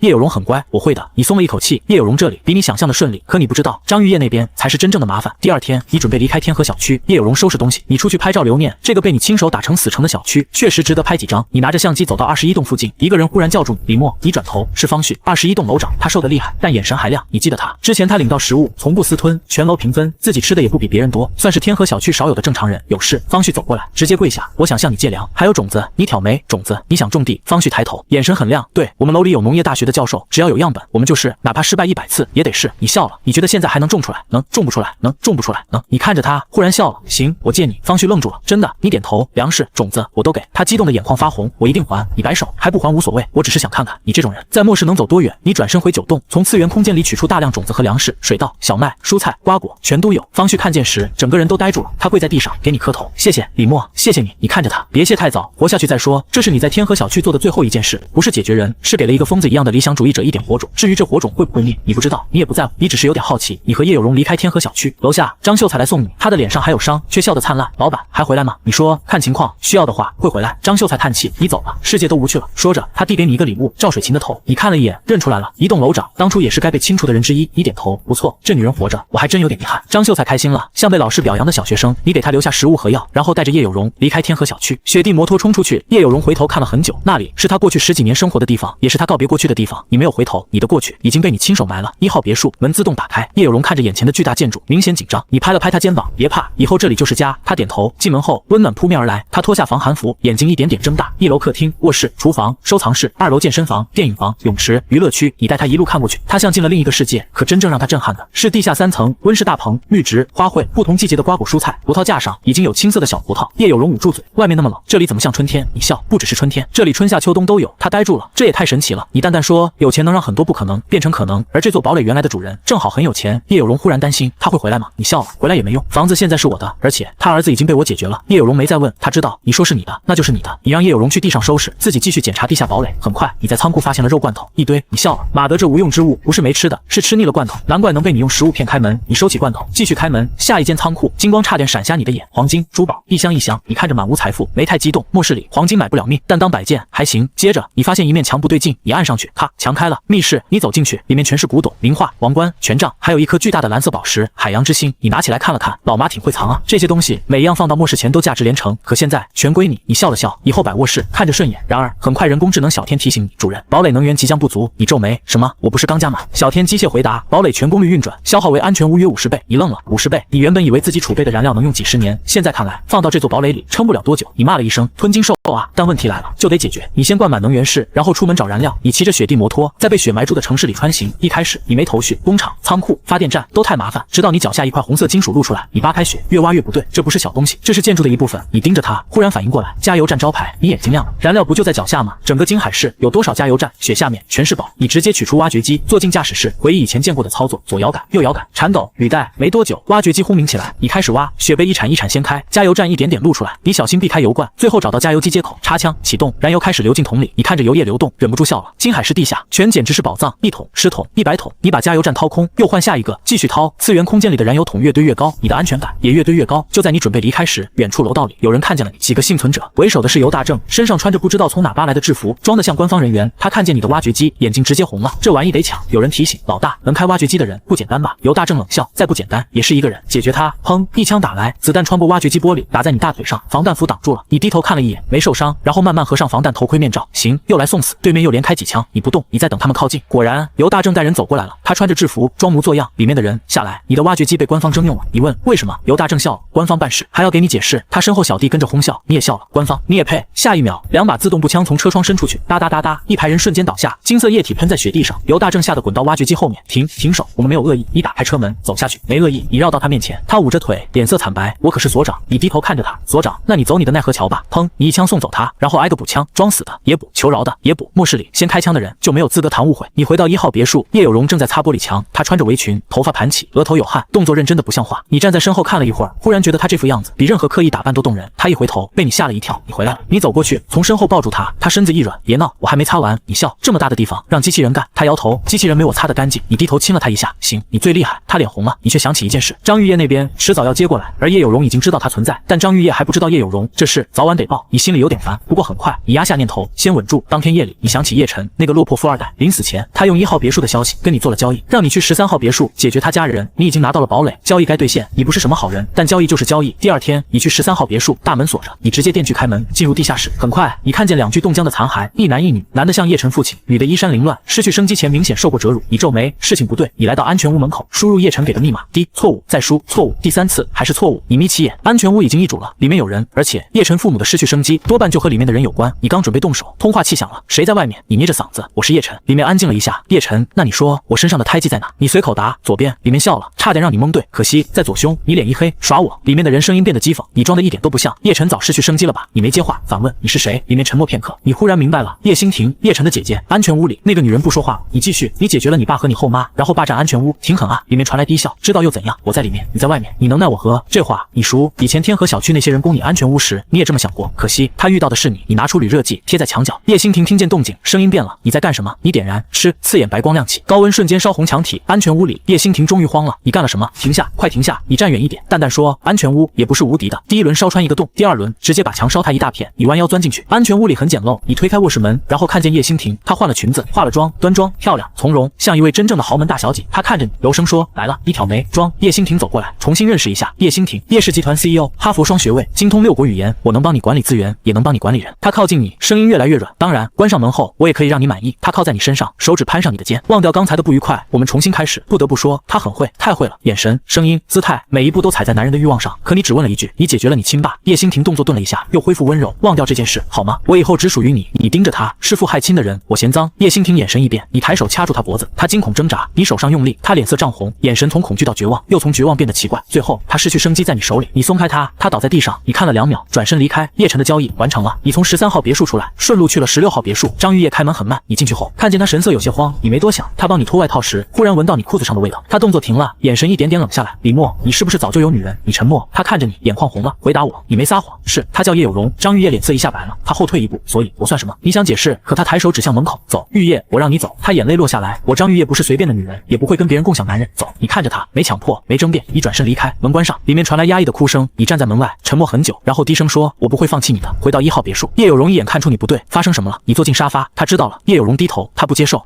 叶有容坐到你身边，轻声说，慢慢来，他在乎你才会难过。你看着他，你怎么这么懂？叶有容笑了笑，女人的事，女人懂。他靠在你怀里，你别急，他早晚会明白。你没说话，只是抱紧了他。晚上，张玉叶忽然给你发消息，过来，你赶紧过来。你以为他出事了，立刻赶去16号别墅。门一开，酒气扑面，张玉叶脸颊通红，眼神迷离。他拽住你，喝酒。你皱眉，你喝了多少？他不回答，直接把酒瓶往你嘴边兑，喝。你被他灌了半瓶，他又自己喝一口，凑过来喂你。你看着他醉得厉害的样子，心里叹气。玉叶，你何必这样？他忽然哭了。李默，你为什么招惹我？为什么让我喜欢你？你没说话。他靠过来，抱住你，最后一次，今晚之后我们就结束。你看着他，你确定？他闭上眼，确定。后来你们去了卧室，他醉得迷糊，却抱你抱得很紧，像要把这段关系狠狠留在身体里。第2天醒来，他脸色苍白，却比昨晚清醒。李默，我们结束了。你看着他，没有转圜，没有。他声音轻却坚定，我不插足别人，你走吧。你起身穿衣，他不看你，你走到门口，回头保重。门关上后，你脸上的落寞慢慢收了。你抬头看天，笑了一下，结束。我没同意。几天后，你又去找他，这一次你不装强硬，你坐在他面前，故意把声音放低。玉叶，我这几天吃不好，睡不好。他冷着脸，跟我无关。你叹气，我梦见你了。他眼神动了一下，你继续编，也继续真情流露。梦里我们高中就认识，书店里你坐在窗边看书，我看你很久，才敢要联系方式。后来我们考上同一所大学，恋爱、结婚、老去，最后我还想要失去生机也得我后失去生机，因为我舍不得把你一个人留在世上。张玉叶眼泪一下涌出来，别说了。你起身要走，他却拉住你的衣角，等一下。你回头，他泪眼朦胧。最后一次，你看着他，又最后一次。他咬唇，这次真的。你笑了，行，听你的。当然，你心里一个字都没信。最后一次这种东西，有第一次就有第2次，可这一次出了意外。就在你们正纠缠时，卧室门忽然开了，一个粉雕玉琢的小姑娘站在门口，她看见床上的场景，整个人直接傻了，然后爆发出尖叫啊！张玉叶差点崩溃。小鱼儿，闭眼，快闭眼！你也愣住了。小鱼儿，她就是张玉叶一直藏着的人。那小姑娘捂着眼睛跑了。张玉叶又羞又急，挣扎着要起来。你按住她，不急，她气疯了。怎么不急？那是我侄女。你眯了眯眼，侄女，你还有这事瞒着我？张玉叶脸红得快滴出水。你先放开我，之后再说。你笑，不放，我们这不是最后一次吗？虎头蛇尾多可惜。张玉叶咬牙，我之后补你几次，2次，100次，你走开。最后他还是没能立刻跑出去。等一切结束，他气得捶你，我怎么见人啊？你穿好衣服，跟他一起出去。客厅里，小鱼儿低着头坐着，脸红，耳朵也红。你看着他，他也偷偷看你。3个人陷入诡异。沉默，最后还是你先开口。你好，我是你小姨夫。张玉叶猛地瞪你，小姨夫。小鱼儿却乖巧开口，小姨夫好。张玉叶捂住脸，完了，彻底完了，你给小鱼儿见面。一枚红宝石，鸽子蛋大，他眼睛一下亮了，好漂亮。张玉叶想拒绝，你又拿出一枚蓝色宝石，海洋之星，递给他，这是给你的。张玉叶看着那颗宝石，愣住了，他认得，以前也有人拿过类似的东西追求他，他拒绝了，可现在是你递给他，他沉默很久，还是收下了。你笑了，关系松动了。小鱼儿在旁边双手托腮，哇，小姨夫好浪漫。张玉叶耳根红了，别乱说。小鱼儿眨眼，可你都收礼物了呀。张玉叶说不出话，你看着这一幕，心里只有一个字，稳。小鱼儿简直是神助攻。当天夜里，你和网友锦鲤女孩聊天，她说自己今天心情很乱，她说她看见最亲近的人被欺负了，她难受，她想保护那个人，你没听懂，只当她遇到家事。你问她要不要来我这里很安全。锦鲤女孩拒绝了，不行，我要保护她。你笑了笑，行，有事找我。你不知道，锦鲤女孩就是小鱼儿，她也不知道，她嘴里的欺负小姨的人就是你。第二天，你准备再去16号别墅，可小天忽然警告主人，1公里外出现大量生命体。你打开监控，黑狗帮来了，而且这一次不是几个人，是一整支队伍。你神色冷下来，终于来了，你立刻去16号别墅。小鱼儿开门，小姨夫，你没废话，收拾东西，现在跟我走。张玉叶从里面出来，去哪？1号别墅。他皱眉，我说过我不搬。你直接把手机监控给他看，黑压压的人群，枪刀，黑狗帮。你声音冷硬，他们来了，16号别墅挡不住，你不走就是送死。小鱼儿脸色白了，张玉叶还想开口，你一掌拍在桌上，砰！现在不是任性的时候，收拾，马上走。2个女人都被你吓住了。小鱼儿慌忙去拿东西，张玉叶看着你，语气悠悠，你脾气还挺大。你看他，我不对你发脾气，但我不会看着你失去生机。他没再说话，你带着张玉叶和小鱼儿回1号别墅。门关上的瞬间，黑狗帮已经出现在别墅区外，你把2个女人送进地下堡垒，叶有容也在。3个女人第一次正式碰面，气氛瞬间微妙。你没时间介绍，都待在下面，别出来。张玉叶拉住你，你要干什么？你笑了，解决他们。小鱼儿脸白了，外面几百人，你回头，几百人，又不是没解决过。张玉叶愣住，叶有容看着你，眼里全是信任。你转身上楼，大门关闭，你站在1号别墅地上层，看向外面，黑狗帮的人到，为首的是2当家楼兵，后面是几百个帮众，他们看见你一个人站在别墅里，笑成一片。就一个，笑死我了，他不会吓得失控了吧？有人举枪，有人起哄，有人已经开始分配战利品。打进去之后，女人归谁？听说别墅区有富婆，还有女明星吧？你隔着玻璃看他们，脸上没表情，手一抬，2把 AK 出现，哒哒哒哒，火舌喷出，子弹泼出去，最前面一排人瞬间倒下，金色液体炸开。黑狗帮猛了，他有步枪，开枪还击，几百发子弹打向别墅，砰砰砰砰，全被防弹玻璃挡下，连裂纹都没有。黑狗帮的人呆了，这是什么玻璃？为什么打不碎？你换弹匣，继续扫，又倒一片。这不是战斗，这是单方面压制。直到后方传来一道洪亮的声音，够了！黑狗帮帮主郭啸天来了。他从雪橇上站起，身体开始膨胀，肌肉暴起，黑毛钻出皮肤，2.5米的怪物再次出现。他看着你，李默，我给过你机会，你扛起大狙，笑了。你所谓的机会，就是让我给你当老二，你配吗？郭啸天眼神一寒，找死！他猛地一跃，像炮弹一样砸到别墅前，一拳轰在防弹玻璃上，轰！整栋别墅都震了一下，玻璃没碎。郭啸天愣住，你坐到沙发上，甚至开了一瓶可乐，继续。他不信邪，又一拳，墙体外层碎裂，可里面还是高强度防御结构。他脸色终于变了，你笑，惊不惊喜，意不意外？81造的堡垒，拿拳头砸，你是不是太看得起自己了？郭啸天死死盯着你，你忽然抬起大狙，防弹玻璃自动打开一个射击口，轰！子弹打中他胸口，他整个人倒飞出去，在雪地里砸出一道沟。黑狗帮全体安静了，失去生机一般安静。片刻后，郭啸天口中溢出金光，慢慢爬起来。他没失去生机，但胸口在洒落精液。你眯眼，这都不失去生机。郭啸天擦掉嘴角金色液体，普通人解决不了我。你笑了，谁告诉你我是普通人？他没听懂，你却站起来，打开别墅大门，一步踏出，寒风涌入。你看着外面几百个黑狗帮成员，声音不大，却清清楚楚。我让你们走了吗？你走出别墅的时候，雪还在下，防寒服扣到下巴，牛皮手套裹住手指。门外300多号地下势力的人全都盯着你。地下势力2当家楼兵先笑了，李默，你终于从王八壳子里出来了。你抬眼，废话真多。楼兵脸色一沉，抬手就是一枪，砰！枪声炸开，所有人都等着你倒下，可子弹没有击中你。他在你身前10公分的地方，像撞进一层看不见的水面，直接消失。风雪一尽，楼兵愣住。郭啸天也眯起眼，他看见了，你身前有一层极淡的白光。你也是一人。你搓了搓发冷的手，很难猜吗？这句话落下，地下势力那边的呼吸都重了。3当家张广跳出来，指着你喊 ：“baby， 等我们帮主受伤才出来，你算什么本事？”另一个人也跟着叫：“有种等帮主伤好了。”单挑，你掏了掏耳朵，手套太厚，没掏进去。你皱眉，吵，砰砰，2声枪响，张广倒下，另一个人也倒下。地下势力的人炸了，300多把枪同时对准你。你扫了一眼，好家伙，这些人到底抢了多少派出所，才攒出这么多枪？郭啸天站在雪里，胸口还在渗出金色液体，之前狙击枪的子弹卡在他身体里，让他每次呼吸都带着沉闷的气息。可他没退，他反而笑了。李默，我承认你有点东西。你伸手打了个响指，身后的别墅门自动合上，退路断了。你看着他，勾了勾手指，来。郭啸天眼里寒光一闪，他身体再次膨胀，肌肉撑裂衣服，整个人拔高到接近2.5米。下一秒，他踩裂雪地，像炮弹一样冲向你，风卷起来，旁边的帮众被吹得东倒西歪。解决他，帮主无敌。郭啸天一拳砸来，你没躲，拳头轰到你面前，然后消失了，连带着郭啸天半条手臂也消失在白光里，全场死寂。这是什么？怎么回事？郭啸天脸色一变，猛地后退，手臂又出现了，没有断，没有伤。他盯着你，声音压低，障眼法。你站在原地，脚步没动半寸。再来，你需要知道自己的空间异能到底能扛多少。郭啸天咬牙，再次冲来，这一次他绕到你身后，拳头砸向你后脑，你转身，伸出一根手指，储存在次元空间里的爆炸能量被你压成一点，强光一闪，轰！郭啸天飞了出去，撞他半栋别墅。他身上的衣服烧焦，胸口伤痕累累，整个人像刚从火里滚出来，但他还没失去生机。我不信！他怒吼着爬起来，你笑了，还来？我今天就不信解决不了你！郭啸天再次扑来，你抬手连点3下，轰轰轰！他一次比一次飞得远，最后砸进废墟，浑身焦黑，已经看不出原样。你走过去，掏出狙击枪，对准他的头，砰砰砰，3枪，整个人彻底失去生机。地下势力帮主郭啸天陨落。你抬头，刚才还嚣张的地下势力帮众已经转身狂逃，有人摔倒，被后面的人踩得失去行动力，有人一边跑一边哭，有人喊妈妈。你收起大狙，换上 AK 跑。你笑了一声，刚才不是挺凶吗？哒哒哒哒哒，枪声扫过雪地，人群像割麦子一样倒下，有人跪下求饶，你没听，一枪；有人喊自己无辜，一枪；有人说地下势力有宝藏，愿意带你去。你换好弹匣，一枪。你不缺食物，不缺物资，你现在只缺敌人。兄弟们，别跑了，他只有一个人。一个叫周明的帮众试图组织反击，另一个人立刻喊不对，分散跑。原本慢下来的帮众立刻四散逃命，周明当场崩溃，抬枪击倒那人。你看笑了，真热闹。下一秒，你换上95式，继续扫，金色液体把雪地染成一片狼藉。就在这时，远处街道突然爆炸，轰轰轰，火光吞掉大片逃兵。你停下脚步，雪堆里跳出一个清瘦青年，天空一声巨响，嘿嘿，我张秀才闪亮登场。张秀才拍了拍身上的雪，冲你鞠躬，老板，好久不见，您最忠心的员工前来报道。你看了眼被炸塌的整条街，我给你的炸药原料还剩多少？张秀才笑容灿烂，没了，所以我来申请新材料。他说着，真从怀里掏出一张申请书，你盯着他，10几吨原料，你拿来炸这些丧家犬。张秀才理直气壮，老板，丧家犬也是活物，值得尊重。你指着远处，滚，好嘞。他当场在雪地里滚了一圈，然后爬起来，老板，那材料的事，回头给你。他眼睛亮了，不能低于100吨啊！你真想一枪解决了他，可你忍住了。地下势力灭了，你检查完郭啸天的残骸，确认没有异常，转身回别墅，走到门口，你忽然停住，叶有容和张玉叶都在里面。你刚才只顾解决敌人，现在才意识到一个更棘手的问题，他们见面了，他们会不会吵，会不会动手？你该帮谁？你站在门口，沉默2秒，最后咬牙，管他呢，谁挑事就收拾谁。你推门进了地下堡垒，结果你想象中的剑拔弩张没有出现。叶有容、张玉叶、小鱼儿3个人正在菜地里，一个锄地，一个撒种。小鱼儿提着水壶跑来跑去，给每个坑浇水。外面一片狼藉，地下却暖得像春天。叶有容看见你，立刻抬头，你回来了。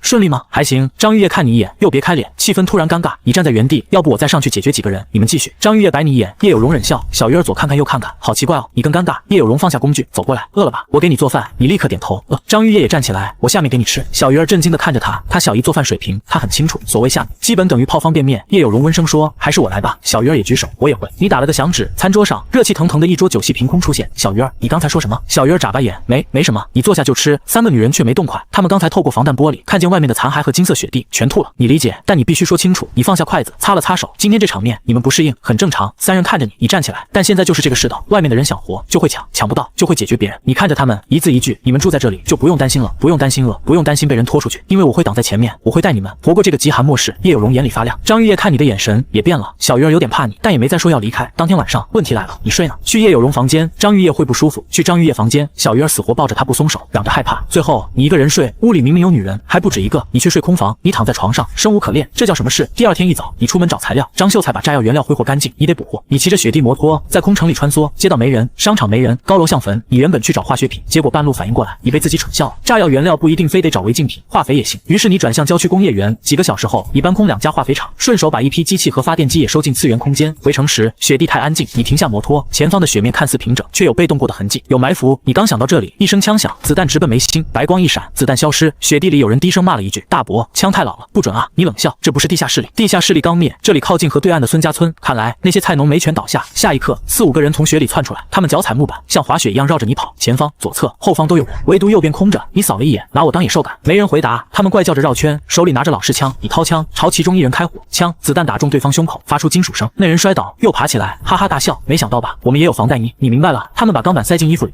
但有效。你看着他们，为什么伏击我？一个叫顺子的年轻村民盯着你的防寒服和雪地摩托，眼里全是贪念。你太招摇了，天天骑着这破摩托从我们村前晃，当我们瞎。你点头，所以你们想抢。你脱下衣服，留下摩托，我们可以考虑放你走。你笑了，真的吗？我不信。你双手一翻，2把自动步枪出现在肋下。孙家村的人瞬间变脸，他有超能力。好，晚了。你张开双臂，原地旋转，双枪同时开火，哒哒哒哒，子弹精准打进眉心。3秒，围着你高速移动的村民倒下一半，剩下的人吓得失去理智，转身逃命。远处有人大喊：“撤，都撤！”你骑上摩托追，一个又一个村民倒在雪里。顺子边跑边叫：“我们村长也有超能力，他一下就能解决你。你放慢速度，什么能力？”顺子差点张嘴，旁边的中年人孙涛一巴掌拍他后脑：“闭嘴！他套你话。”你抬枪，子弹打中孙涛脑袋，却被头盔挡住。他脚下一晃，快跑！找村长！你准备撵过去，可下一秒，风雪突然卷起，你的雪地摩托被掀翻，你摔进雪里。等你爬起来，孙涛已经被一股风雪拖起，飘向远处。风雪里，一个女人的声音传来：“今天到这里如何？”你眯眼，女的，你说结束就结束。现在世道艰难，剩下的人类不该内讧。你差点笑出声。你的人解决我的时候，你没出现，现在让我当圣母。风雪里的女人沉默一下，这件事是我们错了，之后会赔偿，你不买账继续追。冰墙拔地而起，一堵接一堵挡住你，等你绕过去，孙家村的人已经逃远。你看着风雪远处的影子，冰雪蜥蜴人在这种天气里简直如鱼得水。麻烦来了。另一边，孙家村逃回去的人只剩几个，死者家属哭成一片。女村长周倩刚把人救回来，就被毛婶指着鼻子骂：“你怎么保护我家毛毛的？”周倩脸色苍白：“是你们擅自出去伏击别人。”毛婶红着眼扑上来：“我不管，你是村长，你就该保护我们。”孙涛拦住他，一巴掌把他扇倒：“清醒点！”周倩皱眉：“你怎么能打人？”孙涛没回他。这时，一个拄着拐杖的老人走出来：“三叔公来了。”孙德谦，孙家村族长。他说话慢，却没人敢反驳。倩丫头为咱们村做了多少事，你们看不见？村民都低头。周倩松了口气，可下一秒，孙德谦看向他，满脸慈祥：“倩丫头，你要是真想融进孙家村，不如嫁进来，顺子就不错。”周倩脸色一变：“我有男朋友。”孙德谦叹气：“这世道，你男人怕是早没了。”旁边顺子盯着周倩，口水都快流出来：“倩姐，我肯定对你好。”周倩转身就走，他没看见身后孙德谦的眼神已经冷下去。拿了我孙家村的机缘，还不肯给孙家村留下个艺人，早晚让你吐出来。你不知道这些，你回到天河小区，把化肥和机器交给张秀才。他看到5层楼的原料，眼睛都红了。老板，你这是给了我整个天堂啊！少废话，做炸药，保证完成任务。你又给他留了发电机和燃料，临走前你警告他，这些东西都是我的，再擅自乱炸，我先解决你。张秀才立刻站直，明白。你走出8栋，正好看见21栋楼下有人，方旭还有几个穿统一防寒服的人，他们来自东浦基地，对方为首的人叫马季，语气高高在上：“小子，过来！”你没动。方旭站在他们后面，脸色难看，偷偷冲你摇头。你明白，来者不善。马季打量你的防寒服，地凡路不错。他笑了笑，现在你被东浦基地收编了，跟我们走。不去。马季一愣，他身后的手下杜大纯冷笑：“不去也行，衣服留下。”你盯着他，脱了我会冻死。杜大纯不耐烦：“官方办事有你废话的份。”他说着伸手来抓你，你后退一步。你们到底是什么人？马季笑了：“东浦基地官方庇护所，领导人以前是京海市政要。”杜大纯再次抓来，这次你没躲，匕首凭空出现，唰，他的手掌被你削掉啊！杜大纯暴怒，挥拳冲来，他的速度和力量远超普通人。半亿人，你抬起黄金沙鹰，砰！他当场失去生机。马季愣住，你抬枪还敢指我？砰！马季侧身躲过第一枪，手腕一甩，骨刺飞来，白光一闪，骨刺进入次元空间，你随手取出来，握在手里，这就是你的异能。马季脸色变了，艺人，你懒得废话，储存在空间里的爆炸能量炸开，轰！东浦基地5人被掀飞，2人当场消散。马季口中溢出金光，爬起来就跑。你掏出狙击枪，砰！他拉过手下挡枪，那名女扮艺人被打穿，当场倒地。马季背起他的残骸当防弹衣，疯狂逃命。你骑上摩托追，就在你准备补枪时，远处一颗子弹打来，你停下，一个更强的艺人赶到，黄甫建勋，他的气势比马季强太多，你果断撤。马季捡回一条命，转头就对黄甫建勋哭诉：“老大，那人失去理智了，我只是收集人口，他上来就解决。”黄甫建勋皱眉，他不把东浦基地放在眼里。马季立刻点头，对。黄甫建勋冷哼，那就该清除。东浦基地地下，领导人刘辅正听完汇报，脸色平静。野生艺人秘书乔雅瑜站在一旁，低声说：“可以招安。”刘辅正点头，让他来报道。马季松了口气，可刘辅正下一句让他脸色惨白，损失5名半艺人，他负责补3名，剩下2名，马季负责。马季几乎站不稳，负责是什么意思？去 X 实验室抽骨髓，透支艺人生命，制造半艺人。他知道那地方是什么，活人进去，大半条命出来。你回到天河小区，方旭还在等你。李默，你没事吧？你希望我有事？方旭摇头，当然不。他告诉你，东浦基地不是救人，是抓人，谁反抗谁没了。21栋的人要迁徙，你看着他身后那些瘦得脱相的人，他们手里还捧着培养皿，里面是活下来的抗寒幼苗。你沉默几秒，有志气，你给他们留下一批食物，我只能帮到这。方旭眼眶红了，够了。你看着他们走远，这一刻，天河小区彻底空了，除了张秀才。回城时，你遇见了周倩，她从风雪里走出来，穿着白色羽绒服，皮肤白得像雪。李默，我叫周倩，孙家村村长，我知道他向你道歉，村民伏击你的事是我们错了。你看着他，你能约束他们？周倩犹豫一瞬，然后点头，能。你没戳破，你知道他未必能，但现在你懒得开战，行，和平共处。他松了口气，又问你的异能怎么来的？你随口道，被天上掉下来的石头砸了。周倩眼睛亮了，你也是。你没继续聊，回家吃饭。你骑车走了，他在后面喊，说好了，和平共处。你摆摆手，可当晚孙家村的人就摸到别墅外，顺子带着几个人趴在雪里，盯着1号别墅，这就是天堂啊！他们看见你穿睡衣吃早饭，桌上一堆热菜、牛排、包子、牛奶、烤鸡，顺子眼睛都红了。凭什么他能这样过？这里必须是我们的。你在里面看着监控，冷笑，和平共处，真会胡说八道。第2天，他们又来了，这次10几个人，你坐在落地窗前看书。张玉叶穿着白裙走来，坐到你对面。雪地里的孙家村年轻人全看傻了。仙女孙宝贵极度的失去理智，当你把张玉叶拉进怀里时，他直接跳起来开枪，砰砰砰，子弹打在防弹玻璃上，连划痕都没有。张玉叶吓得躲进你怀里，你拍拍他背，别看，你打开射击孔。顺子还想装枪，别叫孙长顺，你叫什么？砰！你一枪击中他的额头，剩下的人愣住，你换弹，砰砰砰，一个接一个倒下。孙宝贵转身逃，你随手补枪，他扑倒在雪里。远处负责带回残骸的孙红拖着人回村。孙德谦看到人，当场哭嚎，我的娃！他把所有人叫来，让孙红撒谎，顺子他们去凿冰捕鱼。李默无故解决人。周倩听得脸色苍白，不可能。孙红咬牙，我亲眼看见。三叔公老泪纵横，村长，你要为我们做主啊！周倩被逼得喘不过气，最后他点头，好。于是孙家村几百号人拿出藏了几10年的军火，老式步枪、盒子炮、歪把子，甚至地雷和手榴弹。周倩看傻了，你们哪来的枪？孙德谦笑得慈祥，正当途径。你在别墅2楼用望远镜看见这一幕，也愣了。好家伙，一个村子军火比地下势力还猛。孙家村浩浩荡荡来了。周倩站在最前面，你坐在落地窗后翻着书。孙宝刚冲你吼，滚出来受死！你抬眼，你谁？他气炸。周倩上前，李默，你为什么违背约定？你看着他，